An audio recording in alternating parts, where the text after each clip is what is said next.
सहनावतु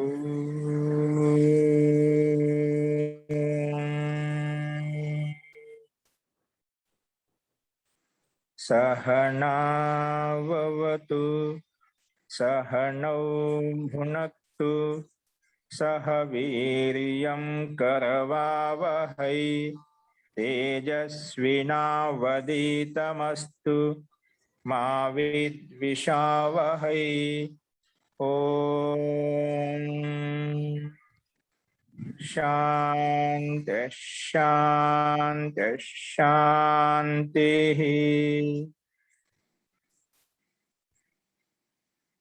सर्वेभ्यो नमः। అందరికీ నమస్కారం అండి। మనము సాధనా పాదంలో యోగాంగాల గురించి చెప్పుకుంటున్నాం। యోగాంగాను అనుష్ఠానం చేయడం వలన జ్ఞానదీప్తి కలుగుతుంది, అశుద్ధి క్షయం కలుగుతుంది చెప్పుకున్నాము। యోగాంగ అనుష్ఠానాత్ అశుద్ధి క్షయే జ్ఞానదీప్తి ఆవివేక ఖ్యాతి। యోగాంగాన్ని అనుష్ఠానం చేయడం వల్ల, ఆచరించడం వలన జ్ఞానదీప్తి అశుద్ధికి నాశనం అవుతుంది చెప్పుకున్నాం। ఏంటివి యోగాంగాలు అన్నప్పుడు వాటికి సమాధానంగా యోగాంగాలు 8 రకాలు। యోగాంగాలు 8 ఉన్నాయి। ఆ ఏమిటంటే 8: యమ, నియమ, ఆసన, ప్రాణాయామ, ప్రత్యాహార, ధారణ, ధ్యాన, సమాధయో అష్టౌ అంగాని। ఈ 8 అంగాలు చెప్పుకున్నాం। ఈ యోగాంగాలు ఈ 8 ముఖ్యమైనవి। అందులో యమాలంటే ఏమిటి? మొట్టమొదటి 8 చెప్పాము। ఆ 8లో మొట్టమొదటి యమం అని చెప్పాం। యమం అంటే ఏమిటి? దానికి సమాధానంగా 30వ సూత్రంలో అహింస, సత్య, అస్తేయ, బ్రహ్మచర్య, అపరిగ్రహ యమః। అహింస, సత్య, అస్తేయ, బ్రహ్మచర్య, అపరిగ్రహ యమాః అని చెప్పుకున్నా। సో ఈ 5ని యమాలు అంటాము। ఈ 5కి పేరు యమం అంటే ఈ 5 అహింస, సత్యము, అస్తేయము, బ్రహ్మచర్యము, అపరిగ్రహము, వీటి 5టికే యమాలని పేర్లు పెట్టారన్నమాట। ఈ యమాలను మనం ఆచరించాలి। ఇప్పుడు అహింస విషయం చెప్పుకున్నాం। ఎల్లప్పుడూ సమస్త ప్రాణి పట్ల ఎటువంటి ద్రోహ భావన కలిగి ఉండకూడదు, దాన్ని అహింస అని చెప్పుకున్నాము। అదేవిధంగా సత్యం, ఎల్లప్పుడూ సత్యాన్ని ఆచరించాలి, ఎల్లప్పుడూ సత్యాన్ని పలకాలంట। ఆ రకంగా అంటే ఎవరైతే యోగాభ్యాసంలో ముందుకు వెళ్ళాలనుకుంటున్నారో వాళ్ళు ఖచ్చితంగా ఇటువంటి ఆచరించాలి। ఆచరించినప్పుడే మనకు యోగాంగ అనుష్ఠానం ద్వారా అశుద్ధి క్షయము, జ్ఞానదీప్తి కలుగుతుందన్నమాట। కాబట్టి అహింసను పాటించాలి। తర్వాత అది కేవలం అహింస అనేది కేవలం ప్రత్యక్షంగా కేవలం హింస ఒకటేనే, మనసా వాచ కర్మన ఆచరించాలని చెప్పుకున్నాం। అదేవిధంగా సత్యం కూడా మనసా వాచ కర్మన సత్యాన్ని ఆచరించాలి। తర్వాత అస్తేయం, చోరీ కర్ణకి భావన అంటే దొంగతనం చేయాలనే భావన, అంటే పదుల వస్తువులను, ఇతరుల వస్తువులను తీసుకునే భావన, కోరిక మనసులో కూడా రాకూడదు అన్నమాట। అంటే ఏ చేసినా అడిగి చేసుకోవాలన్న, అంటే స్థేయ వృత్తి ఉండకూడదు, అంటే చెప్పకుండా తీసుకోవాలనే వృత్తి మనలో ఉండకూడదు। ఏదైనా కూడా మనది కాకపోతే ఆ వస్తువుని అడిగి తీసుకోవడం, మనకు అవసరం అనుకుంటే అడిగి తీసుకోవాలన్నమాట। తెలియకుండా ఆ వస్తువు యొక్క కర్త ఎవరైతే ఉన్నారో ఆ కర్తకు తెలియకుండా ఏ వస్తువు, చిన్న వస్తువైనా సరే ఆ వస్తువు తీసుకోకూడదు। పెద్ద వస్తువు అసలు తీసుకుని, ఒక చిన్న వస్తువు తీసుకోకూడదు, ఇంకా పెద్ద వస్తువు విషయంలో చెప్పాల్సిన అవసరం లేదు।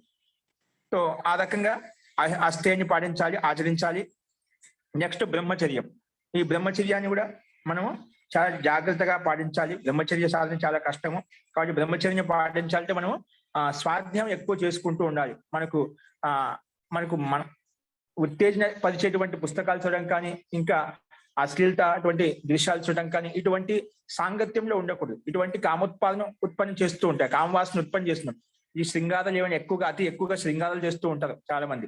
అటువంటి శృంగారాలు కూడా కామోవాసనకి ఉత్పత్తి చేయడానికి కారణమవుతాయి। కానీ ఇటువంటి విషయాల పట్ల, ఇటువంటి సాధనాల పట్ల, ఇటువంటి క్రియాకలాపాల పట్ల మనం దూరంగా ఉండాలి। అప్పుడు ఆ రకంగా మనం ఆచరిస్తూ మనం బ్రహ్మచర్యాన్ని పాటించాలి, అంటే వీర్య రక్ష చేయాలి। అలా చేయడం వల్ల మనకు యోగాంగానుష్ఠానం అనేది సులభంగా ముందుకు వెళ్ళిపోతుంటాం ఆ మార్గంలో। నెక్స్ట్ అపరిగ్రహం, పరిగ్రహ వృత్తి ఉండకూడదు। పరిగ్రహ వృత్తి అంటే సాంసారిక జీవనం గడపడానికి ఎంతైతే అవసరమో, పరిగ్రహం అవసరమో వస్తువులకు, విషయాలకు, అవన్నీ సంగ్రహించుకోవచ్చు ఏదైనా పదార్థాన్ని। కానీ అవసరాన్ని మించి ఏది కూడా పరిగ్రహం చేసుకోకూడదు। ఒక యోగాభ్యాసం అందుకే అటువంటి విషయాల పట్ల ఏ పరిగ్రహం ఉండదన్నమాట। అన్ని వస్త్రాల కాంచి కూడా మొత్తం ఏమున్నా అన్ని మొత్తం త్యాగపూర్వకంగా జీవితాన్ని గడుపుతూ ఉంటాను। ఎవరైతే ఈ మార్గంలో వెళ్ళాలనుకుంటున్నారో పరిగ్రహం ఉంటే ఏమవుతుందో వాటిని రక్షించడంలో, మరి రక్షించింది దాన్ని స్థిరంగా ఉంటుందా లేదని ఒక భయం ఉంటుంది. మళ్ళా ఉన్నది మళ్ళా అది ఎవరైనా తీసుకెళ్తారో నాశనం అయిపోతుందో అని చెప్పి అక్కడ ఒక భయం ఉంటుంది. అంటే ఏదైనా వస్తు సంపాదన జరిగిందో, సంపత్తి మనం ఎక్కువ కూడబెట్టుకున్నాం అనుకోండి, అది సంపాదించింది రక్షించడంలో భయము, రక్షించింది మళ్ళీ నాశనం అయిపోతుందో అని చెప్పి భయము, మళ్ళా దానివల్ల ఇంకా అది ఉందనుకోండి ఆ సంగతి వల్ల ఆ ధన సంపత్తి సాంగత్యంతో ఎప్పుడైనా హింస తిరగచ్చు, ఏమైనా కావచ్చు అన్నమాట. అదొక భయం ఉంటుంది అన్నమాట. ఇట్లా ఇవన్నీ దోషాలతో కూడుకున్నది కాబట్టి యోగాభ్యాసి యోగ సాధకుడు ఇటువంటి పరిగ్రహము చేయడు. అవసరానికి ఎంతైతే అవసరం అది అదే ఉంచుకుంటాడు. ఇప్పుడు అవసరమైన వస్తువు ఉన్నప్పుడు అక్కడ ఎటువంటి భయం ఉండదు అనమాట. అందుకే నిర్లేపంగా ఎక్కడ పడితే అక్కడ తిరగొచ్చు, ఎక్కడ కావాలంటే ఎక్కడ వెళ్ళిపోవచ్చు అన్న. అంటే మనకు దృష్టి అనేది మనకు ఆ వస్తువు మీద పడకూడదు. మన చింతన, మన ఆలోచన ఎల్లప్పుడూ ఈశ్వర ప్రణిధానంలో ఉండాలి. యోగాభ్యాసి యోగ సాధకుడు పరిగ్రహం ఉందనుకోండి, ఎప్పుడు ఏమవుతుందో ఒక దృష్టి అంతా కూడా అక్కడ పడి ఉంటుంది అన్నమాట. ఎవరైనా తీసుకెళ్తారేమో, ఏమైనా అదేమన్నా నష్టం కలిగిస్తారేమో, అలా ఒక భయం అనే ఒక దృష్టిని అక్కడ ఉంటుంది అన్నమాట. అటువంటి పరిగ్రహం ఉండటం వల్ల అలాంటి ఆలోచనలు వస్తూ ఉంటాయి. కాబట్టి అందుకే మొత్తము లోకేషణ విత్తేషణ పూర్తి ఈ వేషణాలతో విషయ వాసనాలతో కూడా పూర్తిగా రహితమై పూర్తిగా సమర్ప ఈశ్వర భవనంలో లీనం కావాలి. అలాగే వస్తువుల పట్ల, ధన సంపత్తి పట్ల ఇంకేదైనా ఏవైతే ఉన్నాయో వాటి పట్ల ఆకర్షణ ఉండవు. పరిగ్రహ వృత్తి ఉన్నప్పుడు ఇటువంటి మనకు మన యోగాభ్యాసంలో బాధకాన్ని ఉత్పన్నం చేస్తాయి. కాబట్టి ఇటువంటి ఈ యమాలను పాటించాలి. అప్పుడు మనము ఇలా పాటించినప్పుడే నెక్స్ట్ నియమాలు కూడా పాటించవాలి. ఈ వృత్తి ఉందనుకో నెక్స్ట్ నియమాలు పాటించగలుగుతాం. ఇవే లేకపోయినా నియమాలు కూడా పాటించలేం. నియమాలు లేకపోయినా ముందు ఉండేటువంటి ఏవైతే నియమాలు ఉన్నాయో అవి కూడా పాటించలేం. అట్లా ఒక్కదానికి ఒకటి క్రమబద్ధంగా ఉన్నాయట. అందుకే వీటన్నిటి కూడా ముఖ్యంగా అహింస ప్రధానం అట. అహింసను పూర్వకంగా మన జీవనం వ్యాపనం చేయడం కోసమే సత్యము, అస్థేయము, బ్రహ్మచర్యము, అపరిగ్రహం ఇవన్నీ ఉన్నాయండి. ఇవన్నీ అహింసని సాధించడం కోసమే అని చెప్పుకున్నాం. తత్సిద్ధి పరతయా ఏవ తత్ ప్రతిపాదనాయ ప్రతిపాద్యంతి. ఇవన్నీ కూడా సత్యము, అస్థేయం, బ్రహ్మచర్యం ఇవన్నీ బాగా ఉన్నప్పుడు అహింస అనేది మనం మనసా వాచా కర్మణ ఆచరించగలము. ఎటువంటి హింసాపీడ ఇవ్వకుండా మన సత్యాన్ని ఆచరించగలము. కాబట్టి ఈ యమాలు ఈ రకంగా చెప్పుకున్నాం. సరే, యమాలి అహింస, సత్య, అస్థేయ, బ్రహ్మచర్యం, అపరిగ్రహం చెప్పాం. మరి నియమాలు అంటే ఏమిటి? అంతకంటే ముందు నియమాలు చెప్పడానికంటే ముందు ఇంకో విషయం చెప్పాడు. ఈ యమాలు ఎలా ఆచరించాలి? ఇవన్నీ ఆచరించే వీటిని యమాలు అంటాం. వీటిని ఏ విధంగా ఆచరించాలంటే ఈ మహావ్రతాలుగా తీసుకుని ఆచరించాలి. అందుకే ఆ విషయం చెప్తున్న 31వ సూత్రంలో ఇది చూసుకోండి అందరూ కూడా. 30వ సూత్రం చెప్పారు, జాతి దేశ కాల సమయ అనవచ్ఛిన్నా సార్వభౌమ మహావ్రతం. వీటిని మహావ్రతాలు అంటారంట. ఏంటివి? మహావ్రతం.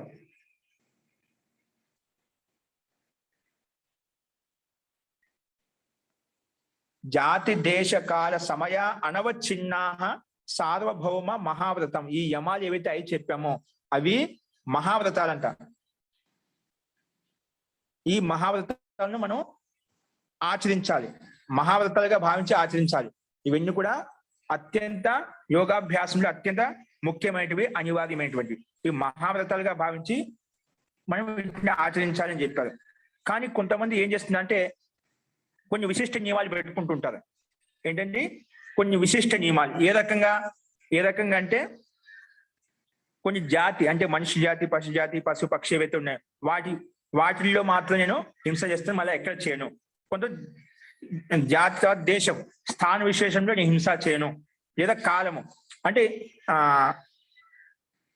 కాలం అంటే ఇక్కడ నేను ఒక అమావాస్య రోజు లేదా పూర్ణిమ రోజు లేదా విశేష పర్వదినాల్లో, పండుగ రోజుల్లో నేను హింస చేయను. అంటే మిగిలిన రోజుల్లో అంటే ఆ ఒక్క రోజులో చేస్తాను, మిగిలిన సమయంలో చేయను. అంటే కొన్ని జాతి దేశ కాల సమయానుగుణంగా వాళ్ళకు అనుకూలత గుణంగా కొన్నిట్లో వికల్పం తీసుకుంటారు. ఈ సమయంలో మాత్రమే నేను హింస చేస్తాను, మిగిలిన సమయంలో చేయను. అది కొన్ని ప్రయోజనం కోసం. అవి ఏదో అటువంటి సందర్భాల్లో కూడా మనము నియమ విశిష్టాలు ఏవైతే పెట్టుకున్నామో వాటిలో కూడా సంబంధం లేకుండా ఆచరించాలి అని చెప్పి చెప్తున్నామట. ఏవి? తర్వాత సమయం అంటే కొన్ని విశిష్ట నియమాలు మనం చేస్తుంటాం. విశిష్ట నియమాలు ఇప్పుడు ఒక్కొక్కటి వ్యాస భాష చెప్పుకుంటాము. అంటే కేవలము బ్రాహ్మణులకు లేదా దేవతలకు, దేవులకు బలి ఇవ్వడం కోసం మాత్రమే నేను అటువంటి సందర్భంలో మాత్రం నియమం తీసుకుంటాను హింస చేయడానికి. మిగిలిన సందర్భంలో హింస చేయను. అలాగా కొన్ని మనము నియమాలు పెట్టుకుంటాడ. అటువంటి నియమాల్లో కూడా హింస చేయకూడదు. అందుకే అనవచ్ఛిన్న సార్వభౌమ మహావ్రతం అటువంటి విశిష్ట నియమాల్లో కూడా ఎటువంటి బాధరహితమైనటువంటి స్థితి లేకుండా ఈ వ్రతాన్ని ఆచరించాలి. అవి ఏంటివి? అందుకే జాతి దేశ కాల సమయ అనవచ్చిన ఈ ఏవైతే విశిష్ట నియమాల్లో జాతి అంటే మనిషి జాతి పశు జాతి అని చెప్పాం. దేశం అంటే పుణ్యస్థలంలో మాత్రం హింస. అదేవిధంగా కాలం అంటే పర్వదినాలు, పండుగ రోజులు, అమావాస్య, పూర్ణిమ ఇత్యాది రోజుల్లో మాత్రమే నేను హింస చేస్తాను. లేదా సమయ విశిష్ట నియమాల్లో దేవతల కోసమే లేదా బ్రాహ్మణుల కోసము బలి ఇవ్వడం కోసం ఇంకేమైనా ఇవ్వడం కోసం మాత్రమే హింస చేస్తాను, మిగిలిన సందర్భంలో చేయను. అట్లా కొన్ని విశిష్ట నియమాల్లో కూడా నీకు అటువంటి అనవచ్ఛిన్న సార్వభౌమ మహావ్రతం ఇటువంటి విషయాల్లో కూడా విఘ్నం బాధ లేకుండాను ఆబాధితమైనటువంటి మహావ్రతం పాటించాలి. అటువంటి విశేష నియమాలు పెట్టుకోకూడదు. ఎప్పుడు ఏ దేవి దేవతలు కూడా ఎప్పుడు బలి ఇవ్వని చెప్పండి. ఈ దేవి దేవతలు అందరూ కూడా ఈ అహింసను పాటించారు కాబట్టి, ఎటువంటి హింస చేయలేదు కాబట్టి దేవి దేవతగా మారిపోయారు. మనం ఏ దేవి దేవత బలి ఇవ్వమని కోరుకోదు కాబట్టి వాళ్ళకి బలి అంటే ఏంటి? పశువు మనమే కాకుండా బలి అంటే అన్నం, బలి అంటే మనమే కాకుండా పశువు పక్షులు క్రిమి కీటకాలు కూడా బలి ఇవ్వాలి అంటే అక్కడ దానికి అన్నం పెట్టాలి అని చెప్పి, అందుకే బలి వైశ్వదేవ యజ్ఞం చేస్తూ ఉంటామంట. బలి అంటే ఆ జీవులకు కూడా అన్య ప్రాణులకు కూడా కేవలం మనమే కాకుండా వాళ్ళకు కూడా పూర్తి కావడం కోసం, ఆహార పూర్తి కావడం కోసము, వాటి ఆకలి తీరడం కోసము చేసేటువంటి బలి. బలి అంటే దానికి అర్థమే మార్చేశారు. కాబట్టి బలి అంటే ఏ దేవతలు బలి కోరుకోదు. ఇది ఎక్కడ ఒక అంధ పరంపర, అన్యతా పరంపర. లోకం చాలా మంది స్వార్థం కోసం, వాళ్ళ నాలుక రుచి కోసం ఇవన్నీ చేసినటువంటి ప్రథలు. వాస్తవంగా ఎక్కడ ఏ శాస్త్రంలో ఏ వేదంలో కూడా మనకి ఎక్కడ బలి ఇవ్వమని చెప్పి ఎక్కడ చెప్పడం లేదు. ఇవన్నీ ఎక్కడైతే ఉన్నాయో ప్రక్షిప్త శ్లోకాలు, ప్రక్షిప్త మంత్రాలు ఆ విధంగా కల్పించి చెప్పారు. వేదంలో ఎక్కడ కూడా బలి ఇవ్వని చెప్పి ఇవ్వలేదు, ఒక ప్రమాణం కూడా లేదు. కానీ స్వార్థం కోసం మధ్యలో కల్పించినటువంటి ఇవన్నీ చేస్తారు అనమాట. కాబట్టి ఎక్కడ కూడా మనకు లేదు. అందుకే అటువంటి బలి ప్రథను మనం ఆచరించకూడదు. కాబట్టి ఇటువంటి విశిష్ట నియమాల్లో కూడా మనము వికల్పం పెట్టుకోకుండా ఈ మహావ్రతాలను, ఈ యమాలను పాటించాలి అని చెప్పి ఈ సూత్రంలో మహర్షి పత్రులు చెప్తున్నారు. ఇదే విషయాన్ని ఒక్కొక్క విషయం ఎటువంటి జాతి ఎటువంటి నియమాలు పెట్టుకుంటారు అనేది ఇక్కడ మహర్షి వ్యాసం చెప్తున్నారు. చూడండి, తత్ర అహింస, అహింసని ఎలా పాటించాలి అంటే తత్ర అహింస జాతి అవిచ్ఛిన్న. జాతి అంటే చెప్పి మనిషి జాతి, పశు జాతి, క్రిమి కీట జాతి ఏదైతే జాతి కలిగిందో కర్మఫల సిద్ధాంతానుసారంగా పుణ్య అపుణ్య కర్మానుసారంగా ఏదైతే జాతి కలిగిందో నీకు ఆ జాతిలో జాతి అవచ్ఛిన్న హింస ఏ విధంగా ఉంటుంది అది చూపిస్తున్నాడు. మత్స్య వదకస్య మత్స్యేషు ఏవ నా అన్యత్ర హింస. ఒక చేపలను పట్టేవాడు చేస్తాడు, వాటిని మాత్రమే నేను పట్టుకోవడం కోసమే హింస చేస్తాను, నా అన్యత్ర ఎక్కడ హింస చేయను. ఏ జాతిలో? ఈ మచిలీ జాతి, చేప జాతిలో. అంటే ఆ జాతి ఏదైతే ఉందో అంటే జలాశయంలో ఉండేటువంటి ఈ చేపలు ఏవైతే ఉన్నాయో నేను వాటిని పట్టుకోవడం మాత్రమే హింస చేస్తాను. ఎందుకు పట్టుకుంటాడు? అవి తినడం కోసం హింస జరుగుతున్నమాట. అక్కడ నా వృత్తి ధర్మం అంటే చెప్పి అక్కడ మాత్రమే హింస చేస్తాను అని చెప్పి వాటినే వాటిలో మాత్రం హింస చేస్తాం, నా అన్యత్ర ఎక్కడ హింస చేయను. అట్లా కొన్ని నియమాలు పాటిస్తుంటారు. అటువంటి నియమంలో కూడా మనం అటువంటి నియమాలను పాటించకూడదు. యోగాభ్యాసం చేయాలి, యోగానుష్ఠానం చేయాలి, ముక్తిని పొందాలి, మోక్షాన్ని పొందాలంటే ఇటువంటి హింస కూడా చేయకూడదు. కానీ కొంత అలా పెట్టుకుంటారు. అందుకే అనవచ్చిన ఎటువంటిది వికల్పాతుడే చిన్న బాధ, ఎటువంటి బాధ లేనటువంటి మహావ్రతాన్ని ఆచరించాలి. అట్లా కొంతమంది అది నేను దాంట్లో హింస చేస్తానని అనుకుంటుందో అటువంటి హింస కూడా చేయకూడదు. అనవచ్చిన అహింస అవుతుంది. వీటిలో కూడా ఇటువంటి బంధనంతో కూడా తెంచేసుకున్నటువంటి ఏదైతే ఉందో దాన్ని అహింస అంటాము. తర్వాత శైవ అహింస. శైవ అంటే అహింస దేశావచ్ఛిన్న, దేశంతో కూడా సంబంధంగా ఉండకూడదు అంట. అంటే దేశంలో ఏదైతే ఏ దేశంలో నా తీర్థే హనిష్యామి ఇది, నేను తీర్థస్థలంలో అంటే తీర్థ పుణ్యక్షేత్రాలు ఏవైతే ఉన్నాయో వాటిలో మాత్రం హింస చేస్తా అండి. పుణ్యక్షేత్రాలు ఎందుకంటే అవసరం, అందరికి బలి ఇవ్వకుండా భోజనాలు ఎలా పెడతామండి? ఇది మాంసభక్షణం లేకుండా భోజనం, అసలు భోజనమే చేయించినట్టు ఉండదు అని కొంతమంది అనుకుంటారు. ఈ రోజులో భోజనం అన్నదానాలు చేస్తే కూడా ఇవి లేకుండా చేయించడం లేదు కొంతమంది. కాబట్టి నా తీర్థే హనిష్యామి, తీర్థంలో పుణ్యక్షేత్రంలో మాత్రమే హింస చేస్తాను, నా అన్యత్ర వేరే చోటు చేయను. కాబట్టి అలా కూడా ఉండకూడదు, అది కూడా నియమం కాదు. దాని కూడా అనవచ్చిన అటువంటి బాధరహితమైనటువంటి ఏదైతే ఉందో అటువంటి మహావ్రతాన్ని అహింసను పాటించాలి. పుణ్యక్షేత్రంలో చేయకూడదు, అక్కడ అవసరం లేదు. ఎక్కడ కూడా ఏ పుణ్యక్షేత్రంలో చేయమని ఎవరు అడగడం లేదు. అంటే అక్కడ కూడా చేయాలి. పుణ్యం కాదు, పాపం అవుతుంది. మీరు పుణ్యం చేస్తున్నారు కానీ పుణ్యమా పాపం తెలుసుకో, అది అలా చేయడం హింస చేయడం అది కూడా పాపం అవుతుంది. యోగాభ్యాసి యోగ సాధకుడు ఇలా చేయడం వలన యోగానుష్ఠానంలో వృద్ధి చెందలేడు, జ్ఞానాన్ని ప్రకాశించుకోలేడు. కాబట్టి ఇటువంటి బంధనంలో కూడా ఉండకూడదు, ఇటువంటి క్రియాకలాపాలు చేయకూడదు అని చెప్పి చెప్తున్నాడు. దాంతో అనవచ్ఛిన్నమైనటువంటి అహింసను పాటించాలి, ఆచరించాలి. ఇంకా ఇలాంటి దేశస్థానంలో కూడా మనం చేయకూడదు, పుణ్యక్షేత్రంలో కూడా హింస చేయకూడదు అని చెప్పాం. శైవ అంటే అదే అహింస. కాల అవచ్ఛిన్న, కాలంలో కూడా అంటే ఏ కాలంలో నా చతుర్దశ్యాం నా పుణ్య హనిష్యామి ఇది. నేను చతుర్దశిలో చేయండి, అమావాస్యలో చతుర్దశిలో చేస్తాను, అమావాస్యలో చేస్తాను, పూర్ణిమాకి చేస్తాను, పండగ రోజు పుణ్య రోజుల్లో చేస్తాను. అలా అటువంటి నియమం కూడా పెట్టుకోవద్దు. నా చతుర్దశ్యాం నా పుణ్య హనిష్యామి ఇది. కొంత అలా అట్లా కూడా చేయకూడదు, అట్లాంటి వ్రతాలు తీసుకోకూడదు, అక్కడ హింస చేయకూడదు. దాన్ని అహింస అంటాము. అది పుణ్యం అనుకుని చేస్తున్నా, పుణ్యం కాదు, కూడా పాపం అవుతుంది. ఒక యోగాభ్యాసి, ఒక యోగ సాధకుడు ఇలా అహింసని పాటించినప్పుడు యోగాభ్యాసి అవుతాడు, కానీ ఆ ముక్తిని పొందగలుగుతాడు, సమాధిని పొందగలుగుతాడు, ఆత్మదర్శనం చేసుకోగలుగుతాడు. హింస చేసి ఎవరు కూడా మనకు ముక్తిని పొందిన వాళ్ళు కానీ ఆత్మదర్శనం చేసిన వాళ్ళు లేదు. మనకు ఎక్కడ ఇతిహాసం లేదు. ఒక్కరు చెప్పండి ఉదాహరణ, మహాపురుషులు ఇంతమంది అయ్యారు, హింస చేసేవన్న వాళ్ళు ముక్తిని పొందదా? ఎవరు కూడా లేదు. హింస ఎవరు అడగదు కూడా. కాబట్టి ఎటువంటి హింస లేకుండానే ముక్తిని పొందగలుగుతుందో, ఆత్మదర్శనం చేసుకోగలుగుతుందో, దేవతలుగా తయారవుతారు. కాబట్టి అటువంటి అనవచ్ఛిన్న స్థితిలో మనం అహింసను పాటించాలి. కాబట్టి చతుర్దశి అయినా పుణ్యమైనా ఎటువంటి దినమైనా హింస చేయకూడదు, హింసా భావన ఉండకూడదు. దాన్ని అహింస అంటాము. తర్వాత ఏంటి? శైవ అంటే ఆ అహింసనే త్రిభి ఉపరతస్య సమయ అనవచ్ఛిన్న. అంటే ఈ మూడు కాకుండా, ఇది జాతి కాకుండా, దేశము, కాలం, ఈ మూడు కాకుండా ఉపరతస్య సమయ అనవచ్ఛిన్న అనేది హింస ఎలా ఉంటుంది? దేవ బ్రాహ్మణార్థే నా అన్యత హనిష్యామి. దేవతల కోసం, బ్రాహ్మణుల కోసం హింస చేస్తున్నాను, యజ్ఞ యాగాలు చేస్తున్నా, అక్కడ హింస చేయాలి. యజ్ఞ యాగాలు లేకుండా హింస లేకుండా ఎట్లా అని చెప్పి అది పుణ్యకర్మ కోసం చేస్తా. అది పుణ్యకర్మ కాదు. యోగాభ్యాసం ఎప్పుడు అలా ఆలోచించాడు. యోగ సాధకుడు అట్లా హింస అనేది మనకు శాస్త్రబద్ధం కాదు, అనుకూలం కూడా, అది నియమం కూడా కాదు. కాబట్టి దేవతల కోసం భజిస్తున్నాను, బ్రాహ్మణుల కోసం భజిస్తున్నాను, హింస చేస్తున్నాను, అది హింస చేయకూడదు. అటువంటి హింస కూడా చేయకూడదు. ఎవరు కూడా అడగదు, అట్లా ఏ విధానం లేదు మనకు శాస్త్రబద్ధంగా. కాబట్టి నా హన్యత అనిశ్యామి. కొంతమంది అలాగా నియమాలు, వ్రతాలు పెట్టుకుంటే అటువంటి వ్రతం కూడా ఆచరించకూడదు. అందుకే అనవచ్ఛిన్న, అందుకే త్రిభిర్ ఉపరతాస్య సమయ అనవచ్ఛిన్న. ఇటువంటి విచ్ఛిన్నాలతో కూడా సంబంధం లేకుండా ఏదైతే మహావ్రతం పాటిస్తుందో అటువంటిదే అహింస అని చెప్పబడుతుంది. వీటితో విశిష్ట నియమాల్లో పుణ్యం చేస్తా అని చెప్పి అది పుణ్యం కాదు, పాపం అవుతుంది. కాబట్టి యోగాభ్యాసి, యోగ సాధన చేయాలి అంటే ఖచ్చితంగా ఇటువంటి బాధరహితమైనటువంటి ఆ సార్వభౌమ వ్రతాలను అంటే యమాలను పాటించాలి. అందుకే దేవ బ్రాహ్మణాస్తే నా అన్యత హనిష్టాను. దేవతలకు బ్రాహ్మణుల కోసం అనిస్తాను, అన్యత నేను హింస చేయను, అలాంటిది పెట్టుకోకూడదు. కాబట్టి అటువంటి హింస కూడా చేయకూడదు. అటువంటి అలా చేసినప్పుడే అది అహింస అవుతుంది. ఎలా దీంట్లో ఉదాహరణ చెప్తున్నాడు. యథాచ క్షత్రియాణం యుద్ధే ఏవ హింస.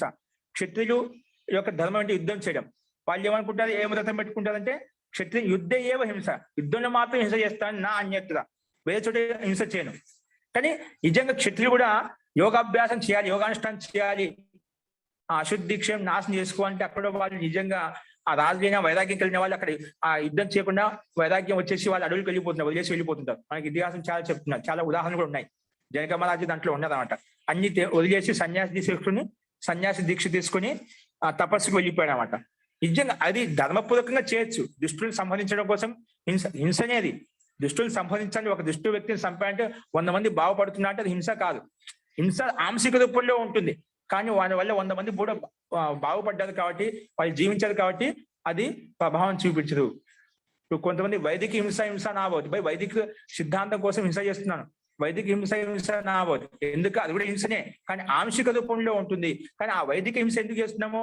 పుణ్యమైన కర్మ కోసం చేస్తున్నాం. ఆ పుణ్యకర్మ వల్ల ఎక్కువ లాభం కలుగుతున్నాం అంట. ఒక చిన్న హింస వల్ల ఆ ఎక్కువ లాభం కలుగుతుంది కాబట్టి ఆ హింస చేయాల్సి వస్తుంది అన్నమాట.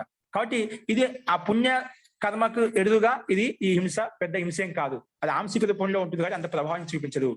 కానీ అట్లా ఆ హింస చేయొచ్చు, దుష్టులను చంపవచ్చు, అంతేకాని ఇది హింస అవుతుంది ఎవరు చంపకూడదు అని కాదు. దుష్టులను సంహరించాలి, అది శాస్త్రం చెప్తుంది. కానీ హింస అయినప్పటికీ కూడా అంత ఆ ఏ కర్మను ఉద్దేశించి చేస్తున్నాం ఆ కర్మ పట్ల చూసామంటే అది అంత ప్రభావాన్ని చూపించదు. పుణ్యకర్మ ఎక్కువగా ఉంది కాబట్టి పుణ్య కర్మ కోసం హింస చేశాం కాబట్టి అది ప్రభావాన్ని చూపించదు. అలా చేయొచ్చు, కానీ మన స్వార్థం కోసము ఏదో యథార్థంగా తెలుసుకోకుండా మనము హింస చేయకూడదు. అట్లా విశిష్ట నియమాలు జాతిలో, దేశంలో, కాలంలో, సమయంలో నేను హింస చేస్తాను, మిగతా సందర్భంలో హింస చేయను, అది కూడా దోషమే, హింస చేయకూడదు అని చెప్పామట. అందుకే ఏభిః జాతి దేశ కాల సమయై అనవచ్ఛిన్న అహింసాదయ సర్వతైవ పరిపాలనీయ. అందుకే ఇటువంటి జాతిలో గాని, దేశంలో గాని, కాలంలో గాని, సమయంలో వీటితో అనవచ్ఛిన్న ఎటువంటి సంబంధం లేనటువంటి అహింసను పాటించాలి. సర్వత అన్ని రకాలుగా పరిపాలించాలి అంటే ఆచరించాలి. ఇటువంటి జాతుల్లో, దేశంలో విశిష్ట నియమాలు, విశిష్ట సందర్భంలో హింస చేస్తాను, అక్కడ కూడా చేయకూడదు. ఇప్పుడు చెప్పిన సందర్భ స్థాయి ఉన్నాయి, అక్కడ ఎక్కడ కూడా విధి విధానం లేదు, మనకు ఏ ఉదాహరణ లేదు, మనకు ఏ ప్రమాణం కూడా లేదు అలా చేయమని చెప్పి. కాబట్టి కొంతమంది చాలా మంది యజ్ఞయాగాల్లో కూడా ఎక్కడ ఏ వేదంలో చెప్పలేదు, కర్మకాండంలో యజుర్వేదంలో ఎక్కడ కూడా చెప్పలేదు. చెప్పంటే అది ప్రక్షిప్త శ్లోకం అంటే ఖచ్చితంగా దానికి మనం ప్రకరణంగా చూసుకున్నా అంటే ఎక్కడ కూడా కనిపించదు మనకు. కాబట్టి అందుకే చాలా మంది కూడా ఇప్పుడు అలా చేయడం లేదండి. దానికి ప్రథ ఏంటంటే అక్కడ పశువుని తీసుకొచ్చి పశువుని పూజిస్తే ఇలా ఉంటుంది విధంగా ఒక యజ్ఞ యాగాలు, పెద్ద పెద్ద యాగాలు సృష్టి యొక్క రహస్యాన్ని చెప్పడం కోసం చేస్తూ ఉంటారు, బ్రహ్మాండం యొక్క రహస్యం చెప్పడం కోసం చేస్తుంటారు. అప్పుడు పశువు పక్షులు అన్ని తీసుకొచ్చి చూపిస్తాం అంతే, అక్కడ ఇలా ఉంటుంది ఇలా ఉంటుంది దాన్ని వ్యాఖ్యానిస్తాం. అంతేగా బలి ఇవ్వని చెప్పలేదు, వాటికి కూడా బలి ఇవ్వంటే వాటికి అన్నం పెట్టు, వాటికి ఏవైతే ఇవ్వాలో, ఏ పశు పక్షులకు ఏవైతే ఆహారం ఉందో ఆహారం ఇవ్వని తాత్పర్యం అక్కడ. బలి అంటే హింస చేయడానికి కాదు. కాబట్టి ఎక్కడ మన శాస్త్రంలో చేయకూడదు. ఆ విధంగా అహింసాదయ సర్వతైవ పరిపాలనీయ, అవి పరిపాలించాలి, ఆచరించాలి. సర్వభూమిసు సర్వ విశేష, అన్ని భూముల్లో అన్ని అవస్థల్లో కూడా ఇదన్నీ అహింసను ఆచరించాలి. ప్రతి అవస్థలో కూడా సర్వ విశేష, అన్ని విషయాల్లో కూడా ప్రతి విషయంలో కూడా ఈ అహింసను ఆచరించాలి. ఎలా విధంగా మనసా కర్మ వాచ, మనసా వాచ కర్మన, మూడు మనసుతోటి, వాక్కుతోటి, కర్మతోటి కూడా మనం ఆచరించాలి. అందుకే సర్వ విషయేషు సర్వభూమిషు, అన్ని అవస్థల్లో అన్ని విషయాల్లో, సర్వతైవ ఆ విదిత వ్యభిచార అంటే అవి వ్యభిచారానికి ప్రాప్తం కాదు, ఆ నియమితతకి ప్రాప్తం కాకూడదు, అంటే ఎటువంటి నియమభంగం కాకూడదు, అంటే వ్యభిచారానికి వ్యాఘాతానికి ప్రాప్తం కాకుండా అటువంటి అహింసా వ్రతాన్ని పాటించాలి. అందుకే సార్వభౌమ మహావ్రతం ఇది ఉచ్యంతే. అలా అయితే సార్వభౌమ అన్ని అవస్థల్లో, అన్ని భూముల్లో, అన్ని విషయాల్లో ఈ రకంగా వ్యభిచారం కాకుండా, ఎటువంటి అనియమిత లేకుండా ఏదైతే వ్రతాన్ని ఆచరిస్తామో దాన్నే మహావ్రతం ఇది ఉచ్యంతే, దాన్ని మహావ్రతం అంటాము. మహావ్రతం అంటే చాలా కొన్ని విశిష్ట సందర్భాలు ఇది హింస చేస్తా అంటే అది కూడా చేయకూడదు, అది హింస అవుతుంది. అహింస అంటే వీటిల్లో కూడా విశిష్ట నియమాల్లో కూడా విశిష్ట సందర్భాల్లో కూడా నువ్వు హింస చేయకూడదు, దాన్ని మహావ్రతం అంటాము. కాబట్టి ఈ రకంగా మనకు మహర్షి వ్యాసు కూడా సార్వభౌమ మహావ్రతం అంటే ఈ రకంగా ఉండాలి. జాతిలో విశిష్ట జాతులను హింస చేస్తానని చెప్పకూడదు, దేశ విశిష్టమైన పర్వదినాల్లో, విశిష్టమైన కాలంలో, విశిష్ట సమయంలో హింస చేస్తానే అది హింస చేయకూడదు. అలా చేయకుండా ఉండటం ఏదైతే ఉందో ఆచరిస్తామో దాన్నే మహావ్రతం అంటామని చెప్పి మహర్షి వ్యాస్ ఇక్కడ చెప్పాడు. ఇప్పుడు చెప్పిన దాంట్లో సందేహం ఉందండి ఈ విషయంలో? ఈ విషయంలో ఏదైనా సందేహం ఉందా? గురువు గారు నమస్కారం. హర్షవర్ధన్ రెడ్డి. ఇప్పుడు ఇది అగస్త్యుడు వాతాభిజీర్ణం అనే సందర్భం ఒకటి ఉంది కదండి, అప్పుడు మాంసం పెట్టారు పితృదేవతల సంతృప్తి కొరకు అని ఒకటి ఏదో పురాణాల్లో చదివినట్టు గుర్తు. పురాణాల నుంచి చాలా మంది, ఒక నిమిషం, పురాణాల్లోనే చాలా మంది ప్రక్షిప్త శ్లోకాలు బాగా యాడ్ అయినాయండి. అక్కడ ఎక్కడ వాళ్ళు తినాల్సిన అవసరం లేదు, అక్కడ ఎక్కడ వాస్తవంగా యథార్థంగా లేదు. వాళ్ళు ఎందుకు తింటారండి వాళ్ళు అట్లా? ఏ దృష్టాన్ని చెప్పారు ఇప్పుడు చెప్పండి, మీరు ఎక్కడ చెప్పారు? మీరు పురాణాలు చెప్పావో చెప్తున్నాను, అక్కడ చాలా ప్రక్షిప్త శ్లోకాలు ఉన్నాయి, అందుకే విశుద్ధంగా ఉన్నాయి చూసుకోవాలి మనం. ఇప్పుడు చెప్పండి. వాతాభిజీర్ణం అనేది ఒకటి సందర్భం వస్తుంది కదండి. అగస్త్యుడు అదేంటి పితృదేవతలకి సందర్భంలో భోజనానికి వెళ్ళినప్పుడు మాంసాహారం పెట్టారని ఉంది. దాని గురించి నాకు అనుమానం ఉందండి. అదే అది మనకు ఎక్కడ శ్లోకం తీసుకుని పురాణాలు అంటున్నారు ఉంటుంది, పురాణాలు అదే చాలా మంది అందుకే దాన్ని ఆరాధన చేసుకుని చాలా మంది హింస చేస్తున్నారు. కాబట్టి వాస్తవంగా అది యథార్థ శ్లోకం కాదు, వేదానుకూలం కాదు, సిద్ధాంతానుకూలం కాదు, ఇది ప్రక్షిప్త శ్లోకం. ఇటు దేవతలు, దేవత అంటేనే వాళ్ళ అహింసని పాటించే దేవతలు వేయాలండి. హింస ఎప్పుడు కోరుకోవాలి, వాళ్ళ అహింసని పాటించి మీకు హింస చేయమని చెప్తుంది, వాళ్ళు మాంసం పెట్టమని చెప్తుంది, హింసని ఒక ప్రాణి ఇబ్బంది పెట్టి దుఃఖ పెట్టి. అదే నా ఓకేనా? డౌట్ అండి. లేదు, అది ప్రామాణికం కాదు, సిద్ధాంతానుకూలం కాదు, వేదానుకూలం కాదు. ముఖ్యంగా సిద్ధాంతం వేదానుకూలం కాదు, ఎక్కడ కూడా కాదు. ఓకే, ఓకేనా? అప్పుడు సరే, కానీ ఇప్పుడు మనం కానీ గురువు గారు రామాయణ కాలం నుంచి కూడా అది ఉంది కదా, రాముడు కూడా మాంసాహార భక్షణ చేశాడు అని రామాయణంలో కూడా వస్తుంది కదండి. అది ఎలా? అదే ప్రసిద్ధ శ్లోకాలు బాగా ఇవన్నీ ఇట్లా నాటక వాళ్ళ మీరు సామాన్య వ్యక్తి చెప్పి నమ్మదు కదా, వాళ్ళ మహాపురుషుల పేరు తీసుకొని చెప్పి వాళ్ళు వాళ్ళ స్వార్థల కోసం వాళ్ళు వాడుకుంటున్నారు. అంటే అది వాల్మీకి రామాయణంలో ఒరిజినల్ శ్లోకం కాదంటారా? లేదు లేదు లేదండి, ఎక్కడ కూడా లేదు, ఆహా. ఎక్కడ కూడా లేదు. మరి ఈయన వ్యాధి ధర్ముడు అనే ఆయన ఋషుల యొక్క పేరు తీసుకొని వాళ్ళు ఆ రకంగా తయారు చేశారు. స్వార్థి యోగులు ఒక మధ్య కాలంలో వాళ్ళు చదువుకొని పండితులు అలా మధ్యలో యాడ్ చేశారు అంతే. ఇది ఏం చెప్తున్నారు? అదే వ్యాధి ధర్ముడైన ఈ మాంస విక్రయం చేస్తుంటాడు, ఆయన దగ్గరికి ఒక ఋషి కూడా వెళ్ళి ధర్మం గురించి ప్రబోధ తీసుకుంటారు కదా, వ్యాధి ధర్ముడు ఒక ఆయన. ధర్మవ్యాధుడు. సారీ, ధర్మవ్యాధుడు. కథ ఏంటంటే అది మొత్తం తాత్పర్య ముఖ్య సారాంశం ఏంటి? ధర్మవ్యాధుడు అని ఆయన మాంస విక్రయం చేస్తుంటాడు. ఆయన తల్లిదండ్రుల సేవ చాలా బాగా చేసుకుంటూ, అంటే ఆయన ధర్మాన్ని, అతని నిత్యకర్మలన్నీ చాలా బాగా చేసుకుంటుంటాడు. అంటే నాకు పూర్తిగా గుర్తులేదు. ఒక ఆయన మోక్షం గురించి ప్రార్థిస్తుంటే ఆయన దగ్గరికి వెళ్ళి ఆయన ప్రబోధం అని చెప్పి ఆయన పంపిస్తారు, ముని అక్కడికి వస్తారు. ఈయన మాంస విక్రయం చేస్తున్నాడు కదా, ఈయన నాకేంటి చెప్తారు అని అనుకుంటే ఆయన మాతాపితరుల సేవ అన్ని చాలా బాగా చేస్తుంటారు. అందువల్ల ఆయన దగ్గర ఇది తీసుకుంటారు అనమాట ప్రబోధం. అంటే నాకు పూర్తిగా గుర్తులేదు కానీ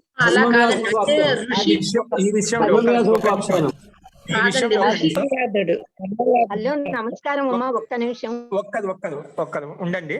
ఈ విషయం మీకు తాత్పర్యమైంది, కథ విన్నాను. దీంట్లో ఆయన మాంస విక్రయం చేస్తూ ఉంటాడు. ఆయన మంచి స్థితపజ్జ వ్యక్తి ఎవరు చెప్తే ఒక బాగా వివేకం ఉండే వ్యక్తి అతని దగ్గరికి వెళ్తాడు. వెళ్ళినప్పుడు ఏమవుతుందంటే వాని ఏం చేస్తే ఈ క్రిమలు చేసి ఇంత స్థిత సామ్యావస్థ ఇలా ఉండగలుగుతున్నా అంటే వాని కర్తవ్యతాపూర్వకంగా వాళ్ళ తల్లిదండ్రులు సేవ చేస్తున్నాడు.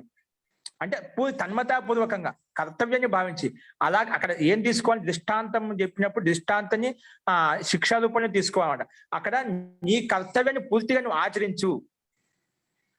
ఇప్పుడు నేను పూర్తిగా తల్లిదండ్రులకు సేవ చేసి పూర్తిగా సమర్పణ భావంతో వారికి సేవ చేస్తున్నాను. అలాగే నీ కర్మలు ఏవైతే ఉన్నాయో, ఒక బ్రాహ్మణుడిగా, ఒక సన్యాసిగా, ఒక యోగాభ్యాసి, నీ కర్మలు ఏవైతే ఉన్నాయో యథార్థంగా దాన్ని పూర్తి సమర్పణ భావంతో ఆచరించు అని అక్కడ ఒక సందేశం అండి. అక్కడ అంటే వానికి కలిగిన ఆ కర్తవ్య ధర్మంలో నిష్ణాతుడే ఉన్నాడు కాబట్టి వాడిని ప్రేరణ, అదొక్కటి ప్రేరణ తీసుకుని వెళ్ళాడు.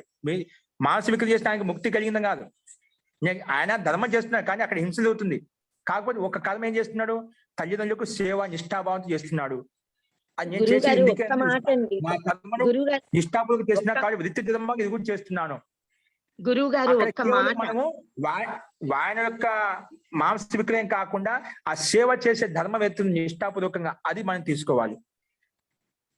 గురువు గారు ఒక్క మాట అండి, ఇక్కడ ధర్మవ్యాధుడు క్లియర్ గా చెప్తాడు కౌశికుడికి, ఆయన కుల వృత్తిగా వంశానుగతంగా వస్తున్నది కనుక ఆ వృత్తి చేస్తున్నాడు, కానీ నేను నా చేతులతో ఒక్క ప్రాణిని హింసించలేదు, నేను ఏ జంతువుని చంపలేదు, చంపను.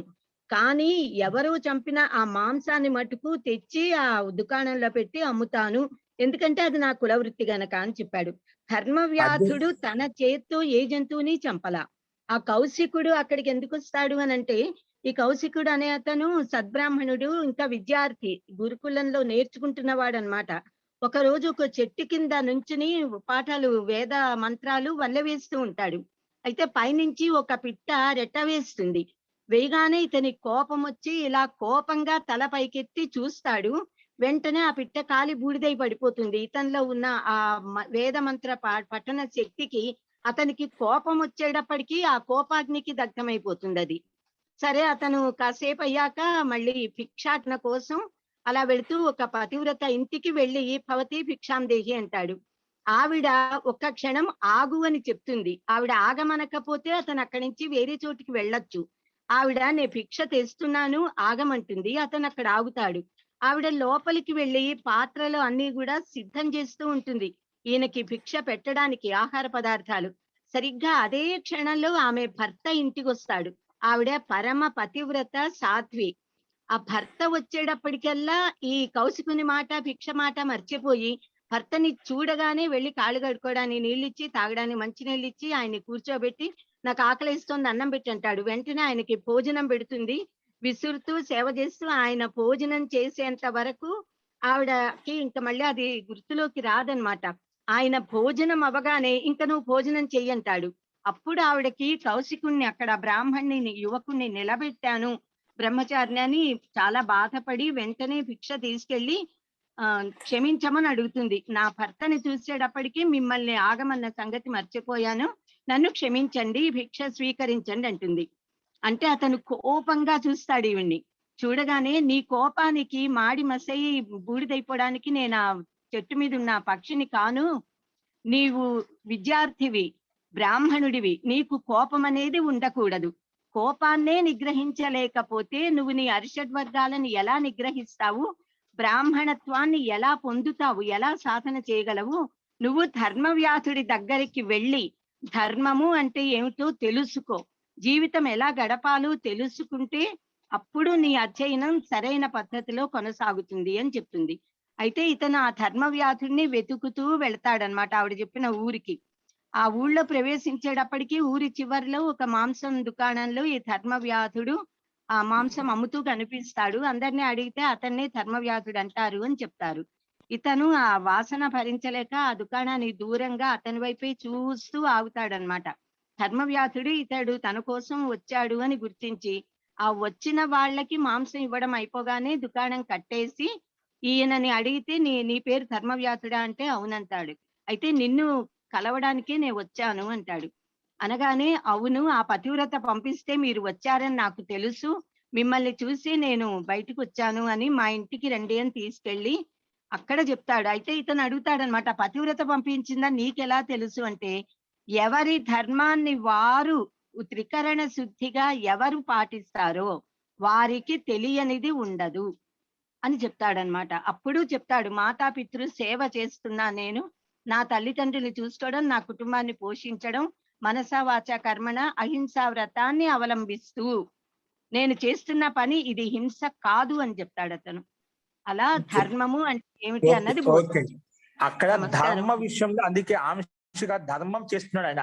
ఆయన కర్త తల్లిదండ్రులు సేవ చేయడం, అక్కడ ఆయన పతికి సేవ చేస్తుంది బ్రహ్మచారి విషయంలో కోపాన్ని, అక్కడ ఆయన ధర్మం ఏదో ఆ ధర్మాన్ని పాటిస్తున్నాడు. ఇక్కడ ముక్తి విషయంలో మనం మాట్లాడుతున్నాం, యోగాంగానుష్ఠ ఎందుకు చేస్తున్నాము, అశుద్ధి క్షయం చేసుకోవడం కోసము, ఇంకా జ్ఞానదీప్తి కోసం, అంటే ముక్తి కోసం మన ప్రయత్నం ఇప్పుడు. ఓకేనా? ధర్మం గురించి కాదు, ధర్మం సుఖం వస్తుంది. ఆ ధర్మాన్ని ఒక విషయంలో నువ్వు లీనమైనప్పుడు రేపు భగవంతుడి విషయమైనా ముక్తి విషయమైనా నువ్వు దాంట్లో ఆచరించగలుగుతావు. ధర్మం నిష్ఠాపూర్వకంగా ఆచరించాలి. ఇప్పుడు ఆ జన్మలో ఆయనకు ముక్తి కలగని కాదు, ధర్మం వల్ల ఆ సంస్కారం ఒక విషయం పట్ల నా కర్తవ్యాన్ని పూర్తిగా పాటించాలి, అంతవరకే. అది ధర్మ వ్యాధి నువ్వు చెప్పినావు. ధర్మం గురించి బోధన, ఆమె కర్తవ్యాన్ని పాటిస్తుంది. ఆయన బ్రహ్మచారి అయిపోయి కౌశికుడు బ్రహ్మచారి అయినా అన్ని ఉన్నా కూడా నిగ్రహం లేదు, ఆచరించడం లేదు అన్నమాట. అది ఆయన ఒక ఆంశిక రూపం, నా కర్తవ్యం నేను పాటించాలి, ఒక బ్రహ్మచారి ఎలా ఉండాలి, ఒక యోగిగా ఎలా ఉండాలి, అవి ఆచరించాలి, నా ధర్మాన్ని నా వృత్తిని ఏవైతే ఉన్నా అవి ఆచరించాలి, అంతవరకే తీసుకోవాలి. అది అహింస అని కాదు, హింసని. ఎందుకు? ఆ ఆంశిక రూపంలో ఆయన నేను చంపలేదు, ఒక విషయం చెప్పారు. ఏం చెప్పారు? నేను చంపలేదు, నా చేతి చంపలేదు, కానీ నువ్వు చంపుతున్నావు కాబట్టి ఇతరులు నీ ఆధారం నిన్ను నిమిత్తం చేసుకో వాళ్ళు పక్కన వాళ్ళు చంపి నీకు తీసుకొచ్చిస్తున్నారు. ఎందుకు? ఇక ధర్మవ్యాధుడు అది విక్రయం చేస్తాడు కాబట్టి. అంటే నిమిత్తం అయ్యావా? చంపడానికి నువ్వు నిమిత్తంగా ఉన్నావు కాబట్టి ఆయన చంపుకొని తీసుకొస్తున్నాడు. అంటే నిమిత్తమైనప్పుడు కారణం కాదా? నీ కారణం చేతనే, నువ్వు కారణం నువ్వు అమ్ముతున్నావు కాబట్టి పక్కన వ్యక్తులు తీసుకొస్తున్నారు. కాబట్టి ఆ అంశిక రూపంలో హింసనే. కాబట్టి వాడిని ఒక పని నిష్ఠాకర్మ ఏం చేస్తున్నాడు, ఒక విషయంలో లీనపై తల్లిదండ్రులు సేవ చేస్తున్నాడు. ఆ అంశిక సమర్పణ భావన ఉంది. మిగతా విషయాలు అన్ని సక్రమంగా ఉన్నావు, మనసావాచ కర్మ చేస్తున్నాడు, వృత్తి ధర్మంగా అంటున్నాడా ఆ పని చేస్తున్నావు. అంత రూపంలో దానికి హింస ఉంటుంది, దానికి పాపం ఉంటుంది. కానీ పుణ్యకర్మ కూడా చేసుకుంటాం కాబట్టి ఈ హింస అంత ప్రభావితం చేయదు అతన్ని. అన్ని విషయాల్లో మిగతా విషయాల్లో అన్ని సంయమంగా ఉంటాడు. కామ క్రోధ లోభ ఏవైతే ఉన్నాయో వాటి పట్ల సంయమంగా ఉంటున్నాడు. కుల వృత్తి పరంగా ఈ అధర్మం అది హింసా పని జరుగుతుంది. ఆ హింస వల్ల కొంచెం ఆంశిక రూపంలో ఖచ్చితంగా అది పాపం కర్మనే, ఒక ప్రాణిని హింసిస్తున్నాం కాబట్టి ఆంశిక రూపంలో అది హింస జరుగుతుంది, దానికి ఫలితం ఉంటుంది. కాకపోతే ఈయన చేసే కర్మల పట్ల అది పుణ్యకర్మాశ ఎక్కువగా ఉంది కాబట్టి అది ప్రభావం చూపించదు. నెక్స్ట్ వచ్చే జన్మ అటువంటి వృత్తి ఉండదు. మళ్ళీ ఉత్తమ కర్మలు చేసుకుంటూ ఆయన ముక్తి వైపు వెళ్ళగలుగుతాడు. ఒక విషయంలో సమర్పణమైన వ్యక్తి రేపు ఎటువంటి విషయమైనా కూడా సమర్పణ చేయగలుగుతాడు. మనం ముందుకు చెప్పుకున్నాం సమాధి పదం. ఒక వ్యక్తి ఏదైనా ఒక విషయంలో లీనం చేసినామంటే అటువంటి వ్యక్తి పరమ మహత్వంతో సూక్ష్మ వశీకార అంటే సూక్ష్మ విషయం పట్ల కూడా పరమాత్మ పట్ల ముక్తి పట్ల కూడా యథార్థంగా ప్రయత్నం చేసి కర్మలు చేసి ఆ ముక్తిని పొందగలుగుతాడు. ధర్మం చేస్తున్నాడు, ఆ ధర్మానికి మనం శిక్షణ తీసుకోవాలి. అక్కడ అది అహింస అని కాదు, అహింసనే ఆ వృత్తి ధర్మంలో హింస. అది అర్థమైందా? ఇది ధర్మం చేసుకోవచ్చు, ధర్మ పనులు చేస్తున్నాడు, మిగతా అన్ని కర్మలు సక్రమంగా చేస్తున్నాడు. అందుకే ఆ పేరు వచ్చినాడు. మనం ఎంతైతే ఆచరిస్తున్నావు అది అంతవరకు నువ్వు ఆచరించు, కర్తవ్యాన్ని మర్చిపోవద్దు. చాలా మంది కర్తవ్యాన్ని మర్చిపోవడం వల్లే ఇవన్నీ జరుగుతున్నాయి.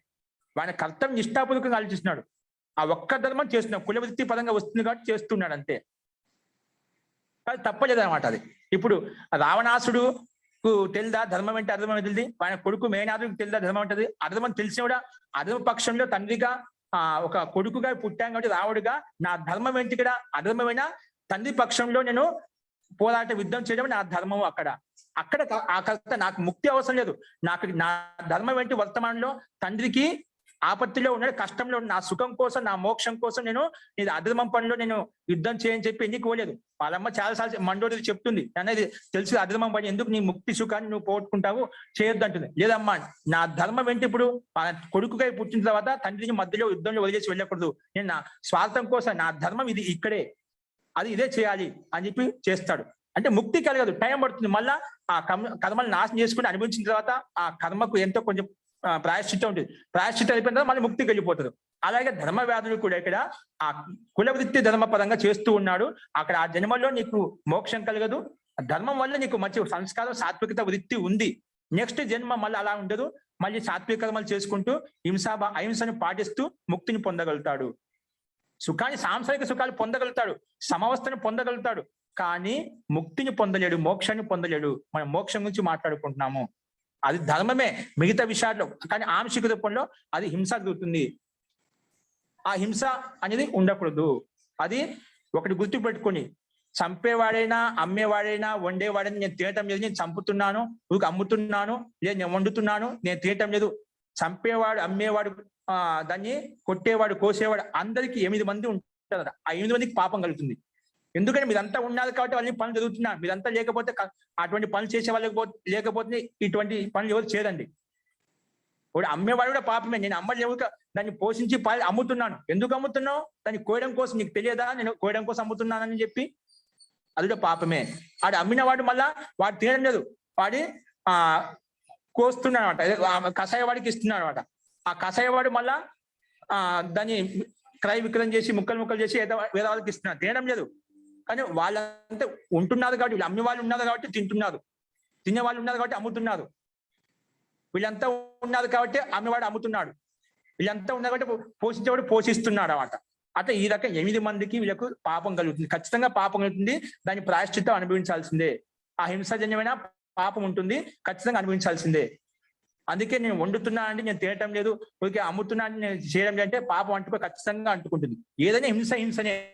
అందుకే వైదిక హింస నాబోతని చెప్తా, అది హింసనే అది కూడా.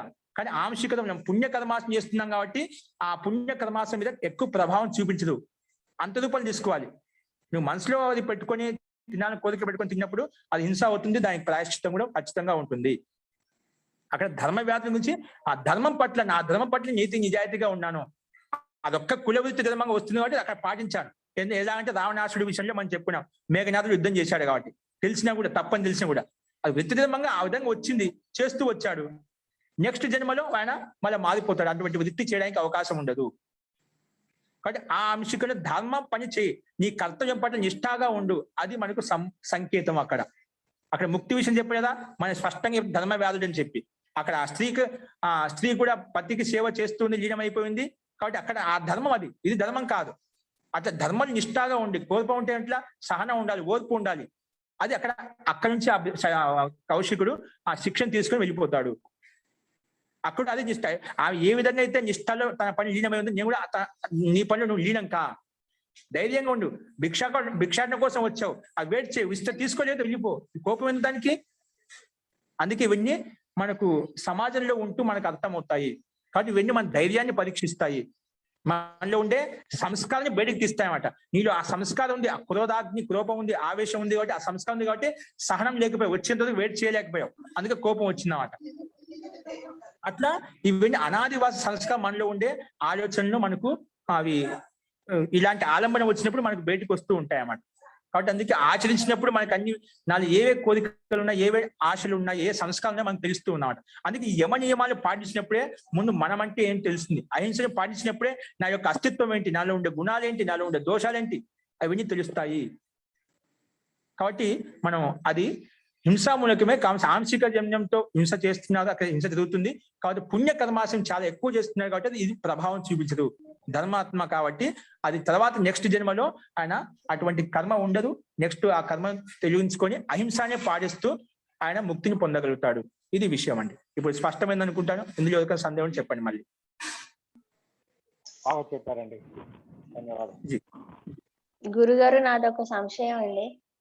జీ మా ఇంటి ఎదురుగుండాను చికెన్ సెంటర్లు ఉన్నాయండి. మేము బ్రాహ్మణులం, మేము తినము. అయితే అది ఆ ప్రాణిని హింసిస్తుంటే వినపడుతూ ఉంటుంది భయంకరంగాను.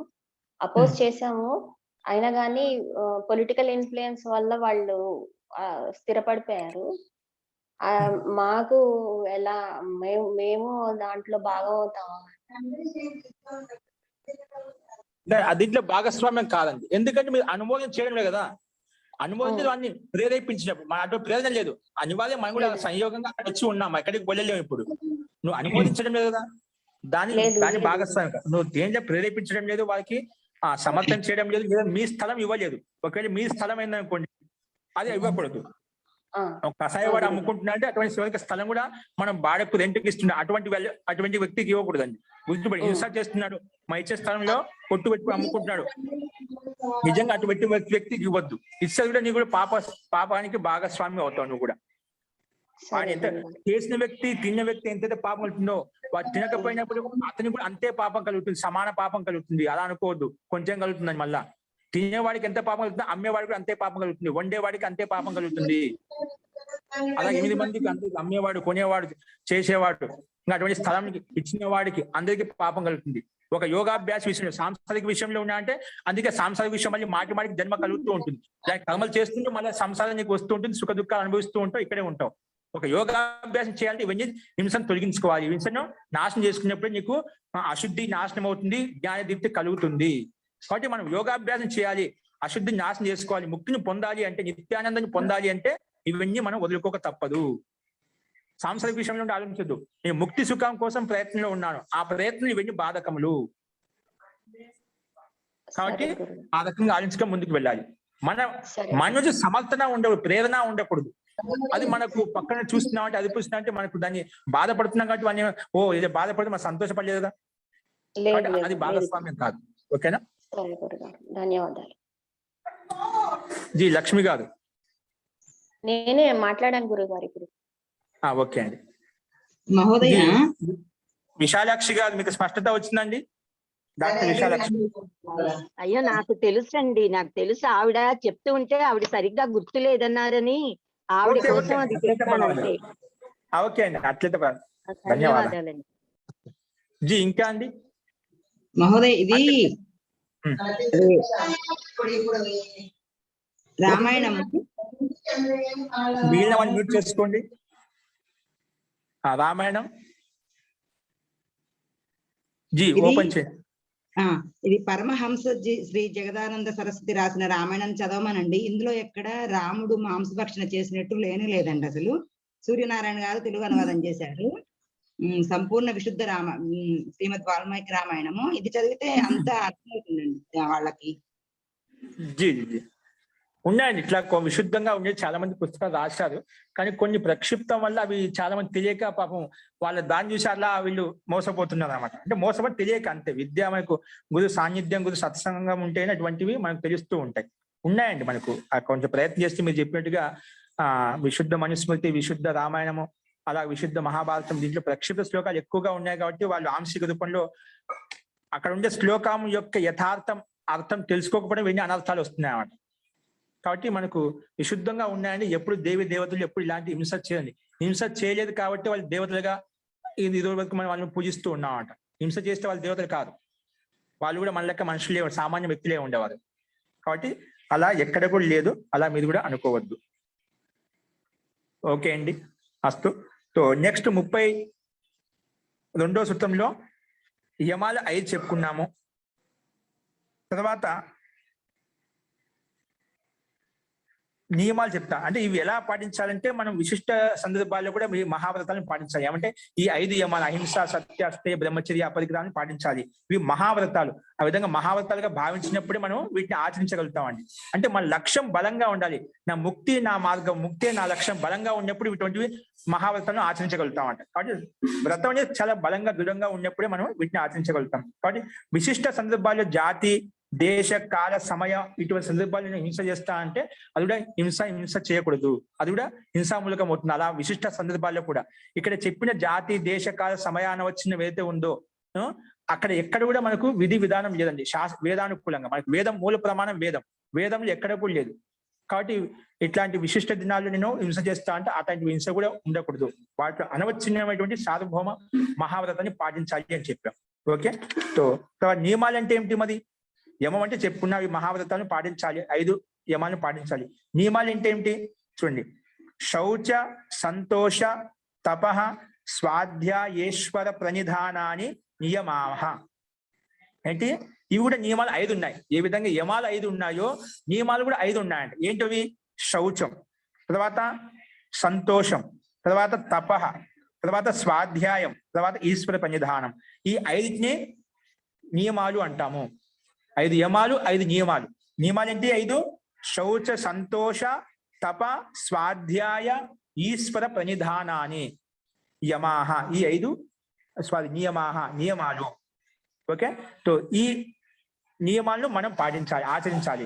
శౌచము, సంతోషము, తపః, స్వాధ్యాయము, ఈశ్వర ప్రణిధానం. ఈ 5 నియమాలను ఆచరించడం వలన మనకు ఈ అహింసామూలకమైన అహింస, సత్య, అస్తేయ, బ్రహ్మచర్య ఇవి ఇంకా త్వరగా సిద్ధిస్తాయి. అంటే ఈ నియమాలు లేకుండా శౌచము, సంతోషము, తపము, స్వాధ్యాయము, ఈశ్వర ప్రణిధానం లేకుండా అహింసను పాటించలేమండి మనం. అంటే ఇవి తన్మూలకాహ. ఇవన్నీ చేస్తున్నామంటే అవి అహింసకు మనకు ప్రేరణ కలుగుతుంది. అహింసాపూర్వకంగా ఉండటం కోసం మనం మనసా, వాచ, కర్మణ ఆచరించడం కోసం ప్రయత్నం చేస్తూ ఉంటాము. కానీ ఈ నియమాలు 5 చెప్పుకున్నాము. వీటి విషయంలో మహర్షి వ్యాసు భిన్నంగా చెప్పారన్నమాట. ఏం చెప్పారంటే ఒకసారి చూడండి. తత్ర శౌచం మృజ్జలాది జనితం మేద్య అవ్యవహరణాది చ బాహ్యం. ఇవి శౌచం. మొట్టమొదటిది 5 నియమాలు 5 అని చెప్పి అందులో మొట్టమొదటి శౌచం అండి. శౌచం అంటే 2 రకాలు చేస్తాం. ఒకటి బాహ్య శుద్ధి అనేది శుచి అని, శౌచం శుచి అని శుభ్రత. ఆ శుభ్రత 2 రకాలుగా ఉంటుంది. ఒకటి బాహ్య శుద్ధి ఉంటుంది, ఒకటి ఆంతరిక శుద్ధి ఉంటుంది. ఎలా ఉంటుంది? ఒకటి బాహ్య శుద్ధి, రెండవది ఆంతరిక శుద్ధి. బాహ్య శుద్ధి ఎలా అవుతుంది? తట్ల శౌచం అనేది, శుద్ధి అనేది మృత్ జలాది జనితం. అంటే మృత్ అంటే మిట్టితోటి, జలంతో మనం శుద్ధి చేస్తాం. ఇప్పుడు శరీరాన్ని ఎలా శుద్ధి చేస్తామండి? శరీరాన్ని శుద్ధి జలంతో చేస్తామంట. అదే కొన్ని పాత్రలు ఉంటాయి, వాటిని మిట్టితో శుద్ధి చేస్తామంట. అంటే బాహ్య పదార్థం అన్నమాట. మిట్టితోటి, నీటితోటి శరీర శుద్ధి, వస్త్ర శుద్ధి, స్థాన శుద్ధి, ఇవన్నీ ఏవైతే బాహ్య శుద్ధి అంటాము. శుభ్రంగా పెంచుకోవాలి. మనం ఎక్కడైతే ఉంటున్నామో, ఏ ప్లేస్ అయితే నివసిస్తున్నామో, ఆవాసం చేస్తున్నామో, ఏవైతే వస్త్రాలు ధరిస్తున్నామో, ఏదైతే ఆహారం తీసుకుంటున్నామో అది కూడా శుద్ధంగా ఉండాలి. ఇవన్నీ బాహ్య శుద్ధి. బాహ్యంగా బయట తీసుకుంటే శుద్ధి అన్నమాట. ఇవన్నీ బాగా ఉన్నప్పుడే మనకు ఆంతరిక శుద్ధి బాగుంటుంది అన్నమాట. కాబట్టి ఇవి బాహ్య శుద్ధి. ఏది? జలాది జనితం ఉత్పన్న అంటే మిట్టితోటి, జలాలతో ఏవైతే శుద్ధి చేసుకుంటామో ఇవన్నీ కూడా బాహ్య శుద్ధి. మేద్య అవ్యవహరణాదిచ బాహ్యం. ఇవన్నీ మేద్యం అంటే ఇక్కడ అంటే పవిత్రమైనటువంటి, అవ్యవహరణ అంటే పవిత్రమైన ఆహారం అండి. పవిత్రమైనటువంటి ఆహారం కూడా ఇది బాహ్య శుద్ధిలోకి వస్తున్నామంట. అంటే ఆహారం బాగుంటుండే, బయటి ఆహారం బాగున్నప్పుడే, శుద్ధంగా ఉన్నప్పుడే మన ఆంతరిక శుద్ధి బాగా జరుగుతున్నామంట. ఇవన్నీ కూడా బాహ్య శుద్ధి కింద తీసుకుంటాము. నెక్స్ట్ ఆభ్యంతరం చిత్త మలానం ఆక్షాళనం. ఆభ్యంతరం అంటే ఏమిటి? ఆభ్యంతర శుద్ధి ఎలా చేస్తాం? చిత్త మలానం ఆక్షాళనం. చిత్తం అంటే మన చిత్తంలో ఉన్నటువంటి, బుద్ధిలో ఉన్నటువంటి కామక్రోధ లోభ మద మాత్సర్యాలు ఏవైతే ఉన్నాయో వాటిని శుద్ధి చేసుకోవడము. వీటిని శౌచ్యం అంటాం. అది ఎలా అవుతుంది?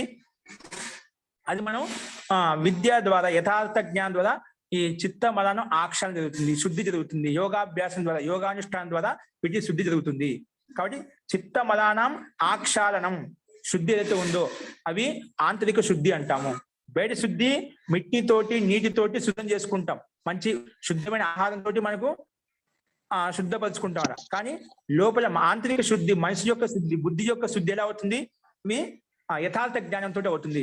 అట్లా ఈ శుచి 2 రకాలుగా ఉంటుంది చెప్పుకున్నాం. తర్వాత సంతోషం అంటే శౌచం అంటే శుచి శుభ్రతానికి బాహ్య శుద్ధి, ఆంతరిక శుద్ధి జరుగుతుంది చెప్పాం.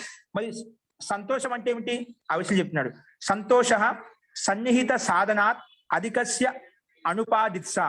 సన్నిహిత సాధనాత్, నీ దగ్గర ఏవైతే సాధనములు ఉన్నాయో, వస్తువులు ఉన్నాయో, పదార్థాలు ఉన్నాయో వాటితో సంతోషంగా ఉండాలి. సన్నిహిత సాధనాత్ అధికస్య అనుపాదిత్స, నీ దగ్గర అయితే సాధనాలు ఉన్నాయో వాటి కంటే ఉన్న విషయంలో సంతోషపడాలి. అధికస్య అనుపాదిత్య, ఎక్కువ అధికంగా సంపాదించడం కోసం, అత్యాశ కోసము ఇష్టపడకూడదు. అంటే ఉన్న వస్తువులతో సంతోషపడాలి, ఉన్న పదార్థాలతో సంతోషపడాలి. అధికస్య అనుపాదిత్య, ఎక్కువ అత్యాశకు ఆశపడకూడదు. దాన్ని సంతోషం అంట. ఉన్న విషయంలో సంతోష అనుత్తమ సుఖ లాభాన్ని తర్వాత వస్తుందన్నమాట. ఉన్న విషయాలు సంతోషపడటం, లేని దానికోసం ఆశపడకూడదు, ఎక్కువ కోసం ఆశపడకూడదు. భగవంతుడు నువ్వైతే ఏదో కర్మలు చేసావు ఆ కర్మానుగుణంగా నీకు ఫలితం ఇచ్చాడు, అందులో సంతోషపడాలి. నా దగ్గర ఎక్కువ లేదని చెప్పి బాధపడకూడదు. చాలా మంది అందరికి ఐశ్వర్యం చాలా విశాలంగా ఉంది, నాకు లేదని చెప్పి బాధపడుతుంటారు. ఎందుకు బాధపడాలి? నీ గత జన్మలో ఏవైతే పుణ్యకర్మాశ ఉందో దాన్ని బట్టి భగవంతుడు ఇచ్చాడు, ఈ జన్మలో భోగం ఇచ్చాడు, అది భగవంతుడి ద్వారా ప్రదత్తమైంది. కానీ దాంట్లో సంతోషపడాలి. మనం లేని దానికోసం ఎందుకు బాధపడాలి? ఎక్కువ పుణ్యం చేసుకునేది, ఎక్కువ ఎవరికైతే ఐశ్వర్యం కనిపిస్తుందో అది వాళ్ళ పుణ్యకర్మలో వచ్చింది. మనం అంత కర్మలు చేయలేదు, అంత పుణ్యకర్మాసం లేదు. మనకు భగవంతుడు ఏది ఇచ్చాడో దాంట్లో సంతోషపడాలి. కాబట్టి అందులో సంతోషం ఉన్నామనుకోండి, అక్కడ మనం సమస్థితి కలిగి ఉంటాము, ఆనందంగా సుఖంగా ఉంటాం అన్నమాట. కాబట్టి ఎక్కువ పొందడానికి కోసం ఇష్టం ఉండకూడదు. కాబట్టి సన్నిహిత సాధన, సన్నిహిత దగ్గరగా ఉన్న సాధనాలతోటే సంతోషపడాలి. అధికస్య అనుపాదిశ, ఎక్కువ పొందడం కోసం ఇష్టపడకూడదు. అంటే రెండోది తపం అంటే ఏమిటి? శుచి చెప్పా, సంతోషం చెప్పు. తపం అంటే ఏమిటి? తపో ద్వంద్వ సహనం, ద్వంద్వాన్ని సహించడమే తప అంటాం. ద్వంద్వ సహనం తపహ. ఏంటి అవి? ద్వంద్వశ్చ ఏంటి? ఆ ద్వంద్వాలంటే జిగత్స పిపాసే. జిగత్స అంటే భూక్ అంటే ఆకలి, పిపాస అంటే దప్పిక, శీతోష్ణే అంటే శీతం, చలి, ఉష్ణం అంటే ఎండ, చలికాలం ఎండాకాలం అది కూడా మనకు తప్పిస్తుంటాయి కదా, వాటిలో సహించడం అంట. స్థానాసనే అంటే కూర్చోవడం, నిలబడటం. కొంతమంది తపస్సు చేసే వాళ్ళు ఒంటికాల మీద కూర్చొని తపస్సు చేస్తుంటారు, కొంతమంది కూర్చొని తపస్సు చేస్తుంటాం అంట. స్థానే ఆసనే. కొంతమంది కాష్ట మౌన ఆకార మౌనేచ. కొంత కాష్టమౌనం అంటే ఒక కర్ర ఇలా ఉంటుంది, స్థిరంగా ఉంటుంది, ఇంకా చేష్ట కూడా ఉండదు. అంటే స్థిరంగా ఉండి ఎటువంటి చేష్ట లేకుండా మౌనాన్ని ఆచరించడం కాష్టమౌనం అంటారు. ఒక కర్ర అనేది ఏ విధంగా స్థిరంగా ఉంటుందో, ఒక స్తంభం ఏ విధంగా స్థిరంగా ఉంటుందో, కర్రలు ఏ విధంగా సంకేతం ఉండదు, అలాగా కాష్టమౌనం మౌనాన్ని పాటించడం. ఒకటి ఆకార మౌనం. ఆకారం అంటే ఏమిటి? మాట్లాడదు కానీ, నోటితో మాట్లాడదు, వాక్కుతో మాట్లాడు కానీ సైగలు చేసుకుంటూ ఉంటారు, సంకేతం చేస్తూ ఉంటారు. ఒకటి ఆకార మౌనం. చాలా మంది చూస్తుంటాం మౌనవ్రతం అంటే నాదని చెప్తుంటారు. మౌనవ్రతంలో ఎలా ఉంటుందో సంకేతాలు చేస్తుంటారు, కంటితో సైగ చేయడం, చేతులతో సైగ చేయడము, అలా దాన్ని ఆకార మౌనం అంటాం. సంకేతాలతో ఏది చేసే మౌనం ఉందో దాన్ని ఆకార మౌనం అంటాం. కాష్ట మౌనం అంటే సంకేతం ఉండదు, మనసా వాచ కర్మన పూర్తిగా మౌనం కావడం అట, లోపల నుంచి మౌనం కావడం. మనసా వాచ కర్మన. ఇక్కడేముంటుంది? ఆకార మౌనంలో కేవలం శారీరక మౌనం ఉంటుంది కానీ మనసులో ఉండదు మౌనం. అంటే సంకేతం ద్వారా మనం వ్యవహారం నడిపిస్తూ ఉంటాం. కాబట్టి ఈ 2 రకాలుగా, ఇది కూడా కాష్టమనం, ఆకారం, ఇది కూడా ద్వంద్వమే అంటే. ఈ రకాల తపస్సు చేస్తున్నారు. తపస్సు చేసే వాళ్ళు అంటే ఇటువంటి వీటిని సహించాలన్నమాట. అంటే ఆకలిలోను దప్పికలో సహనం ఉండాలి, చలి ఎండాలో కూడా సహించడం కోసము మనలో ఆ సామర్థ్యం ఉండాలి. ఇంకా స్థానిక ఆసనే, ఎక్కువ కూర్చొని చేయడం, నిలబడి చేయడం, అది ఆ ద్వంద్వ సహించాలన్నమాట. ద్వంద్వ సహనం తపహ అని చెప్పాం. అదే కాష్టమౌనం ఆకారం అని చేస్తూ అయితే దుఃఖం కలుగుతుందో ఆ దుఃఖాన్ని సహించాలి. అంటే ఇప్పుడు ఆకలినా దప్పికైనా మనకు కొంచెం దుఃఖం వస్తుంది, అప్పుడు సహించుకోవాలి. నిజంగా సహజంగా దొరికితే తీసుకోవాలి, లేకుంటే ఏం చేయలేదు, దానికోసం ప్రయత్నం చేయాలి. అని ఇటువంటి విషయాలు సహనంగా ఉండాలి. కష్టాల్లోనూ నష్టంలోనూ, లాభాల్లో నష్టాల్లో, సుఖంలోను దుఃఖంలోను అన్నిట్లో సమవస్థలో ఉండాలి. దాన్ని సహనం అంటాం. అన్నిట్లో సహించాలి, సహనంగా ఓర్చుకోవాలి, ధైర్యంగా ఉండాలి. దీన్నే తపము అంటాము. అందుకే ద్వంద్వాలు ఏంటంటే జిగిత్స అంటే ఆకలి, పిపాసని దప్పిక, శీతోష్ణ చలి, ఎండ, స్థానాస్ని అంటే కూర్చోవడం, నిలబడడం, తపస్సు చేస్తూ ఉంటాం. అటువంటి దాంట్లో వచ్చే కష్టంను కూడా సహించుకోవాలి. ఇంకా కాష్టమోనే ఆకారమోనే, కాష్టమోనలో ఆకారమోనే ఏదైతే కష్టం వస్తుందో అక్కడ సహనంతో ఉండాలి, ధైర్యంతో ఉండాలి, ఓర్పుతో ఉండాలి. దీన్ని తపస్సు అంటాం. వ్రతాని చ ఏషాం యథాయోగ్యం కృచ్ఛ్ర చాంద్రాయణ శాంతాపనాదీని. వీటిని యథాయోగ్యం, కొంతమంది ఇలాంటి తపస్సే కాకుండా కొంత చాంద్రాయణ వ్రతం చేస్తున్నామండి, కొందరు శాంతాపనాది వ్రతం చేస్తున్నారు, కొన్ని భిన్న వ్రతాలు ఉంటాయన్నమాట. శాంతాపన వ్రతం అని చెప్పి, కృష్ణ వ్రతం అని చెప్పి, ఇవన్నీ కొన్ని వ్రతాలు ఉన్నాయండి. అంటే ఇవి ఈ వ్రతాల్లో కూడా వ్రతాన్ని ఏషాం యథాయోగ్యం, కొంత యథాయోగ్యం అంటే అనుకూలంగా. చాంద్రాయణ వ్రతం ఇది వినే ఉంటారు, చాలా మంది ఆడవాళ్ళు ఎక్కువ చేస్తుంటారు. ఈ వ్రతం చేస్తున్నాను, మహాలక్ష్మి వ్రతం చేస్తున్నాను, అట్లా దేవి వ్రతం చేస్తున్నాను, రకరకాల వ్రతాలు ఉన్నాయన్నమాట. అంటే ఇవన్నీ కూడా ఈశ్వరునికి దగ్గర కావడం కోసం చేసే ప్రయత్నాలు అన్నమాట. అంటే ఆ రకంలో ఎక్కువ సమయాన్ని ఆ భగవంతుడికి, ఆ దేవి దేవతలకు దగ్గర ఉండి వారి యొక్క యథార్థ జ్ఞానాన్ని తెలుసుకొని మనం మన ఆత్మశుద్ధి చేసుకోవడం కోసం ఇట్లా కొన్ని కృచ్ఛ్ర వ్రతము, చాంద్రాయణ వ్రతం, కొన్ని వ్రతాలు ఉన్నాయి, అవి చెప్తాను.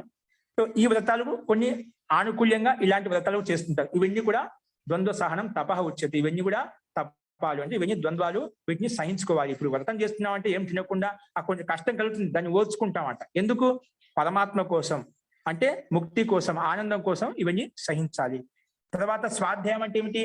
స్వాధ్యాయో మోక్ష శాస్త్రానం అధ్యయనం ప్రణవ జపోవా. స్వాధ్యాయం అంటే ఏమిటి? స్వస్య అధ్యాయ స్వాధ్యాయ అంటే అప్నా అధ్యయనం, అంటే నీ అధ్యయనం చేసుకోవడం అంట. స్వస్య అధ్యయనం స్వాధ్యాయం అంటే స్వాధ్యాయం చేసుకోవడం వలన ఇంకా మోక్ష శాస్త్రం అధ్యయనం, మోక్షానికి సంబంధించిన శాస్త్రాలు, గ్రంథాలు ఏవైతే ఉన్నాయో, అంటే మోక్షాన్ని ప్రేరేపించేటువంటి, ముక్తిని ప్రేరేపించేటువంటి, ఆనందాన్ని, నిత్యాన్ని ప్రేరేపించేటువంటి గ్రంథాలు ఏవైతే ఉన్నాయో వాటిని అధ్యయనం చేయాలి. ఇంకా ప్రణవ జపోవా, ఇంకా గాయత్రి మంత్ర జపానుష్ఠానం కానీ, ఓంకార జపానుష్ఠానం కానీ, వీటిని అనుష్ఠానం చేయాలి. దీన్ని స్వాధ్యాయం అంటాము. ఇలా స్వాధ్యాయం చేసుకోవాలి. ఇంకా ఈశ్వర ఐదో నియమం ఏంటి? ఈశ్వర ప్రణిధానం. ఈశ్వర ప్రణిధానం అంటే ఏంటి? తస్మిన్ పరమ గురవు సర్వ కర్మార్పణం. ఈశ్వర ప్రణిధానం అంటే తస్మిన్ పరమ గురవు సర్వ కర్మార్పణం అంటే నువ్వు చేసే ప్రతి క్రియాకలాపాలు, నేను ఎవరు అడిగానండి, అర్పణం అంటే ఏమిటండి? నువ్వు చేసే ప్రతి క్రియాకలాపాలు మొత్తం పరమాత్మకు అర్పణ చేయాలి. నేను అనే భావన ఉండకూడదు, నేను చేస్తున్న భావన ఉండకూడదు. ఇది ఈశ్వరు ద్వారా ప్రదత్తమైన బుద్ధి, జ్ఞానం ద్వారా ఇవన్నీ చేయగలుగుతున్న ఆ సామర్థ్యం నాకు భగవంతుడి ద్వారా కలిగిందనే కృతజ్ఞతా భావనాన్ని మనం మనసులో ఉంచుకోవాలి. అది చెప్పినామంట. ఈశ్వర ప్రణిధానం అంటే తస్మిన్ పరమ గురవు సర్వకర్మానం అర్పణం, అన్ని క్రియాకలాపను పరమపిత పరమాత్మకి అర్పణ చేయాలి, ఈశ్వరికి అర్పణ చేయాలి. తత్ఫల సన్యాసోవ అని చెప్పి ఒక వాక్యం తర్వాత వస్తుంది మనకు. ఇంకా ఆ కర్మలు చేసిన తర్వాత ఆ కర్మల పట్ల ఫలం ఏమొస్తుందని ఆశించకూడదు. కర్మ చేసేంత వరకు నీ కర్మ, నీ పని చేసిందో నీ వృత్తి అనమాట. అంటే కర్మలు చేయడం వరకే నువ్వు ఆలోచించాలి, ఆ కర్మకు ఎటువంటి ఫలితం వస్తుందని ఆలోచించకూడదు. ఈ విషయంలో మా భగవద్గీత శ్లోకం ప్రత్యక్షంగా ఉంది.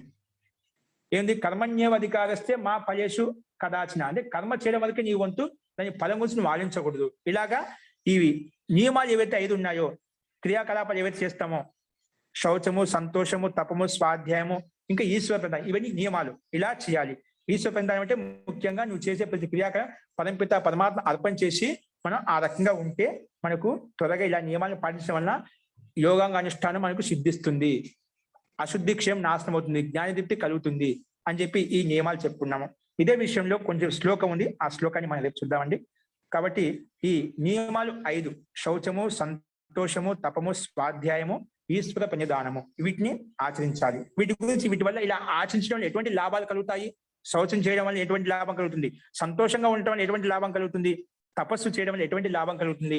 స్వాధ్యాయం చేయడం వల్ల ఇంకా ఎటువంటి లాభం కలుగుతుంది? అదేవిధంగా ఈశ్వర ప్రణిధానం చేయడం వల్ల ఎటువంటి లాభాలు కలుగుతాయి మనకని కూడా దీని యొక్క లాభాలు కూడా మనం చెప్పుకుంటాం. అంటే ప్రతి క్రియకు ఫలితం ఉంటుంది. కర్మ చేసే అంటే ఫలితం లేకుండా ఉండదు. కర్మ అంటే ఖచ్చితంగా ఫలితం ఉంటుంది, దాని గురించి ఆశించాల్సిన అవసరం లేదు. నువ్వు మంచి పని చేస్తే పుణ్యం, సుఖం వస్తుంది, ఏదో పాపం అయితే నీకు దుఃఖం ఉంటుంది, ఖచ్చితంగా చెప్పాల్సిన అవసరం లేదు. కర్మకు ఫలితం అనివార్యము, దాంట్లో వేరు చేయనిక లేదు. కానీ నువ్వు కర్మలు, మంచి కర్మలు చేసుకుంటూ వెళ్ళాలి మనము. అందుకే ఆ కర్మ ఎటువంటి చేయాలని చెప్పి మనకు యోగాభ్యాసకి, యోగ సాధకుడికి అని మనకు ఎలా చేయాలి, ఏ విధంగా ఉండాలనేది యోగాంగ అనుష్ఠానాలు చెప్పుకుంటున్నాం. ఇవి మనకు 5 నియమాలు. కాబట్టి ఈశ్వర ప్రణిధానం అంటే అన్ని కలాపాలను సర్వకర్మార్పణం పరమ గురువుకి సమర్పణ చేయాలి. తత్ఫల సన్యాసోవ, ఆ ఫలితాన్ని ఆశించకూడదు. కర్మ పట్ల ఫలితం పైన సన్యాసం తీసుకోవాలంటే ఆశించకూడదు. ఏ విధంగా అయితే సన్యాసి ఆశించడో అలా కర్మ చేయడం వరకు నీ వంతు ఫలితాన్ని ఆశించవద్దు అని చెప్పి మనం చెప్పుకున్నాం. అస్తు, ఇప్పుడు చెప్పిన దాని జోలికి సందేహం ఉందండి? గురుగారు ప్రణిధానము అంటే సమర్పించటమా అండి, లేకపోతే ప్రార్థన చేయటమనా? ఈశ్వర ప్రణిధానము అనే వర్డ్ కి ప్రకృష్ట రూపంగా నమనం చేయడం అంటే సమర్పణం చేయడం, దాన్ని ప్రణిధానం అంటాం. అదే అండి, ఓకే, సరే. పూర్తిగా ఓతప్రోతం, ఆ పరమాత్మలో ఓతప్రోతం కావడము. నేను ఎగ్జాంపుల్ చెప్పాను. ఏం చెప్పాను అంటే, ఒక తల్లి ఒక చిన్న పిల్లవాడు ఆడుకుంటూ ఉంటాడనమాట. ఉన్నప్పుడు ఎన్ని పనులు చేసుకుంటూ ఉన్నా ఒక దృష్టి ఆ పిల్లవాడి మీద ఉంటుందన్నమాట. ఏ కర్మలు చేసుకుంటూ అన్ని ఇంటి పనులన్నీ చేసుకుంటుంది, కానీ ఒక దృష్టి అంతా కింద పడతాడు, బయటికి వెళ్ళిపోతాడు, ఏమైనా తగులుతాయేమని చెప్పి ఒక దృష్టి ఎల్లప్పుడూ ఒకవైపు మనసు అంతా ఈ పిల్లవాడి మీద ఉంటుందన్నమాట. అలాగే సంసారంలో ఉంటూ ఎల్లప్పుడూ నీ వృత్తి ధర్మం ఏదైతే ఉందో వృత్తి ధర్మం చేసుకుంటూ నువ్వు ఎల్లప్పుడూ ఆ దృష్టి అయితే పరమాత్మ మీద ఉండాలి. ఎల్లప్పుడూ నువ్వు ప్రతి క్రియాకల పరమాత్మ కోసం చేస్తున్నా అనే భావన నీలో కలిగి ఉండాలి. ఎల్లప్పుడూ అలాంటి భావన ఉన్నప్పుడు ఆ పరమాత్మ నీకు ఆ సహాయం చేస్తామట. అలాంటి ప్రనిధానం చేయడం వల్ల ఈశ్వరుడు నీకు సహాయం చేస్తాడు. సమర్పణ భావన ఈశ్వర చేయడం వల్ల అనుకూల ఆచరించడం. ఎందుకంటే ఈశ్వరుని దృష్టిలో పెట్టుకున్నప్పుడు ఏమవుతుందంటే నువ్వు ప్రతి క్రియాకలాపం అన్ని మంచిగా చేస్తాను, పుణ్యకర్మలు చేస్తావు, పాపకర్మలకు తావే ఉండదు. ఈశ్వరుడు మనసులో కలిగాడంటేనా అన్ని ఉత్తమ కర్మలు చేసుకుంటూ పోతావు. ఆ భగవంతుడు కూడా ఆ పరమాత్మ ఎల్లప్పుడూ నీకు ప్రేరేపిస్తున్నాడు. ఈ కర్మ నీ చేయవలసిన కర్మ, ఈ కర్మ చేయకూడని కర్మ ఎల్లప్పుడూ నీకు ప్రేరేపిస్తుంటాయన్నమాట. అంటే పరమాత్మ యొక్క వాక్కును ప్రేరణను వింటూ ఉంటావు. ఆ పరమాత్మ మర్చిపోయినప్పుడే అన్ని అకర్మలు, అధర్మము, అన్యాయము, పాపం అన్ని చేస్తూ ఉంటాం. పరమాత్మ మర్చిపోవడం వల్ల ఇవన్నీ దుఃఖాలు వస్తున్నాయన్నమాట. పరమాత్మ దృష్టిలో పెట్టుకున్నప్పుడు ఎటువంటి పాపకర్మలకు తావు ఉండదు. అని మంచి కర్మలు చేస్తా, మంచి కర్మలు చేయడం పుణ్యం వస్తుంది, పుణ్యం చేయడం వల్ల సుఖం వస్తుంది ఖచ్చితంగా. అని ధార్మిక అనుష్ఠానం చేస్తారు, ధార్మిక చేయడం వల్ల సుఖం కలుగుతుంది. ధర్మస్య మూలం సుఖస్య మూలం ధర్మం చెప్పాం. కానీ ధార్మిక అనుష్ఠానాలు పుణ్యకర్మలు చేయడం వల్ల మనకు సుఖం కలుగుతుంది. ఆ సుఖం వల్ల మనం ఇంకా పుణ్యకర్మలు చేస్తాము. పుణ్యం వల్ల మనకు జ్ఞానాన్ని పొంది ముక్తిని పొందవచ్చు, యోగాంగ అనుష్ఠాన్ని మనం ఆచరించవచ్చు. ఇలా చేయడం వల్ల జ్ఞానదీప్తి కలుగుతుంది. ఎంతవరకు కలుగుతుంది? ఆ వివేక ఖ్యాతి పర్యంతం, అంటే ముక్తి పర్యంతం మనకు వివేక ఖ్యాతి కలుగుతుంది. కాబట్టి ఈ రకంగా మనము చెప్పుకున్నామండి. అస్తు, ఇవి నియమాలు 5 చెప్పుకున్నాం. గురుగారు, ఇప్పుడు విభీషణుడు గురించి వస్తే, ఇప్పుడు మరి అతను ధర్మం అన్నకి సహాయం చేయటం అనేది అతని ధర్మం కదా. మరి అంటే ఇప్పుడు ఎట్లాగైతే మేఘనాథుడు గురించి చెప్పుకున్నామో అదే విధంగా, కానీ ఈయన మాత్రం నేను అధర్మం వైపు ఉండను అని వచ్చేసాడు. మరి అప్పుడు స్వధర్మం పాటించినట్టు కదా అప్పుడు. అంటే అదంతా జరిగిపోయింది కదా, క్రియ జరిగిపోయామాట. ఎప్పుడు వచ్చాడైనా యుద్ధం చేసిన తర్వాత ఇచ్చాడనమాట. అదే పక్షం యుద్ధంలో పోరాడైనా అదే పక్షంలో ఉన్నందుకే కాదగా అర్జునుడు ఆయన చంపాల్సి వచ్చిందన్నమాట. తెలుసు స్వధర్మాన్ని సంకల్ప ఏదైనా నేను జీవితాంతం కౌదలకు సేవ చేస్తాను, ఆ వంశానికి సేవ చేస్తాను చెప్పి ఆ సంకల్పంగా ఆ వృత్తి చేస్తే తెలుసు అధర్మం అని చెప్పి. అందుకే ఆయన యొక్క మృత్యు యొక్క రహస్యం కూడా ఆయన చెప్తా నేను చేసే అధర్మమే. కాకపోతే నాకు అధర్మం చేసిన తర్వాత నాకు ముక్తి కలగడం కష్టం అన్నమాట. ఈ శని తొలగించుకోవాలి ఆయన, అందుకు ఉపాయం కూడా ఆయన చెప్తాను అన్నమాట. విభీషణుడు అన్నానండి నేను, విభీషణుడు. భీష్ముడు అదే అండి. విభీషణుడు అన్న దగ్గర లేడు కదా. ఇప్పుడు మేఘనాథుడు ఉన్నట్టు తండ్రి దగ్గర, విభీషణుడు అన్న దగ్గర లేకుండా వచ్చేసాడు రాముల వారి దగ్గరికి ధర్మం వైపు ఉంటానని. మరి అప్పుడు స్వధర్మం ఏంటి? అన్న దగ్గర ఉండటం స్వధర్మం అవుతుంది. అక్కడేంటి కర్తవ్యం అక్కడ తెలుసుకున్నాడు. అన్న తప్పు చేస్తున్నాడు, నేను ఆ తప్పు చేయలేదు, ఇప్పుడు అయితే అది స్వధర్మమే. కానీ అక్కడ అన్న తప్పు చేస్తున్నా, తప్పు కాని తెలుసుకుని ఆయన వచ్చేసాడు. అది స్వధర్మం కాదు, అది అధర్మం తెలుసు కాబట్టి వచ్చేసాడు అనమాట. అంటే అక్కడ వ్యక్తిగతంగా ధర్మాధర్మం చూసాడనమాట. నేను ధర్మానికి గెలుపు ఉంటుంది, ధర్మం వైపు రావాలి. ఒకవేళ ధర్మమే కాకపోతే ఆయన స్వార్థం చూసుకోలేదు అనమాట. అక్కడ ధర్మం గురించి ఆలోచించాడు, ధర్మానికి విజయం అవుతుంది, ధర్మపక్షులు కావాలి. ఒకవేళ మేఘనాథుడు కూడా అక్కడ ధర్మంగా ఆలోచించి అక్కడ యుద్ధం చేయకుంటే ఆయన ముక్తి కలిగేది.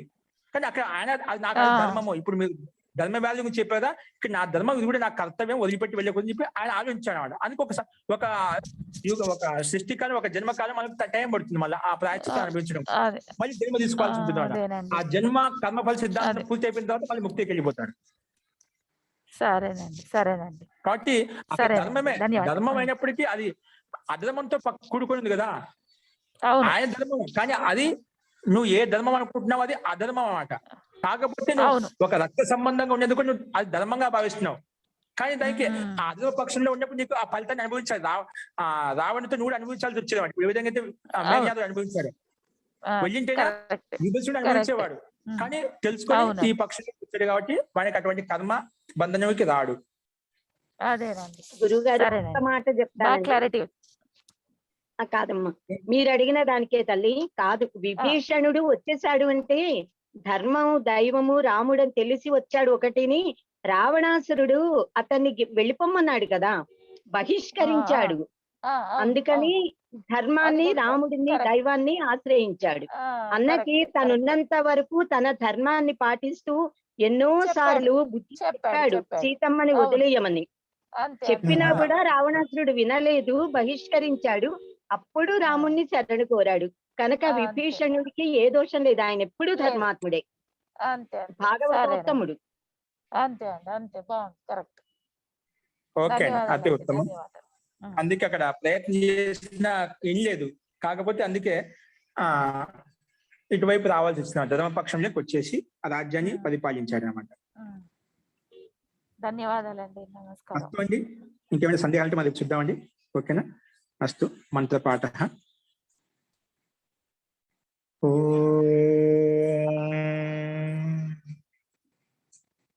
సర్వే భవంతు సుఖినః, సర్వే సంతు నిరామయాః, సర్వే భద్రాణి పశ్యంతు, మా కశ్చిద్ దుఃఖభాగ్ భవేత్. ఓం శాంతి శాంతి శాంతి. సర్వేభ్యో నమః. అందరికీ నమస్కారం.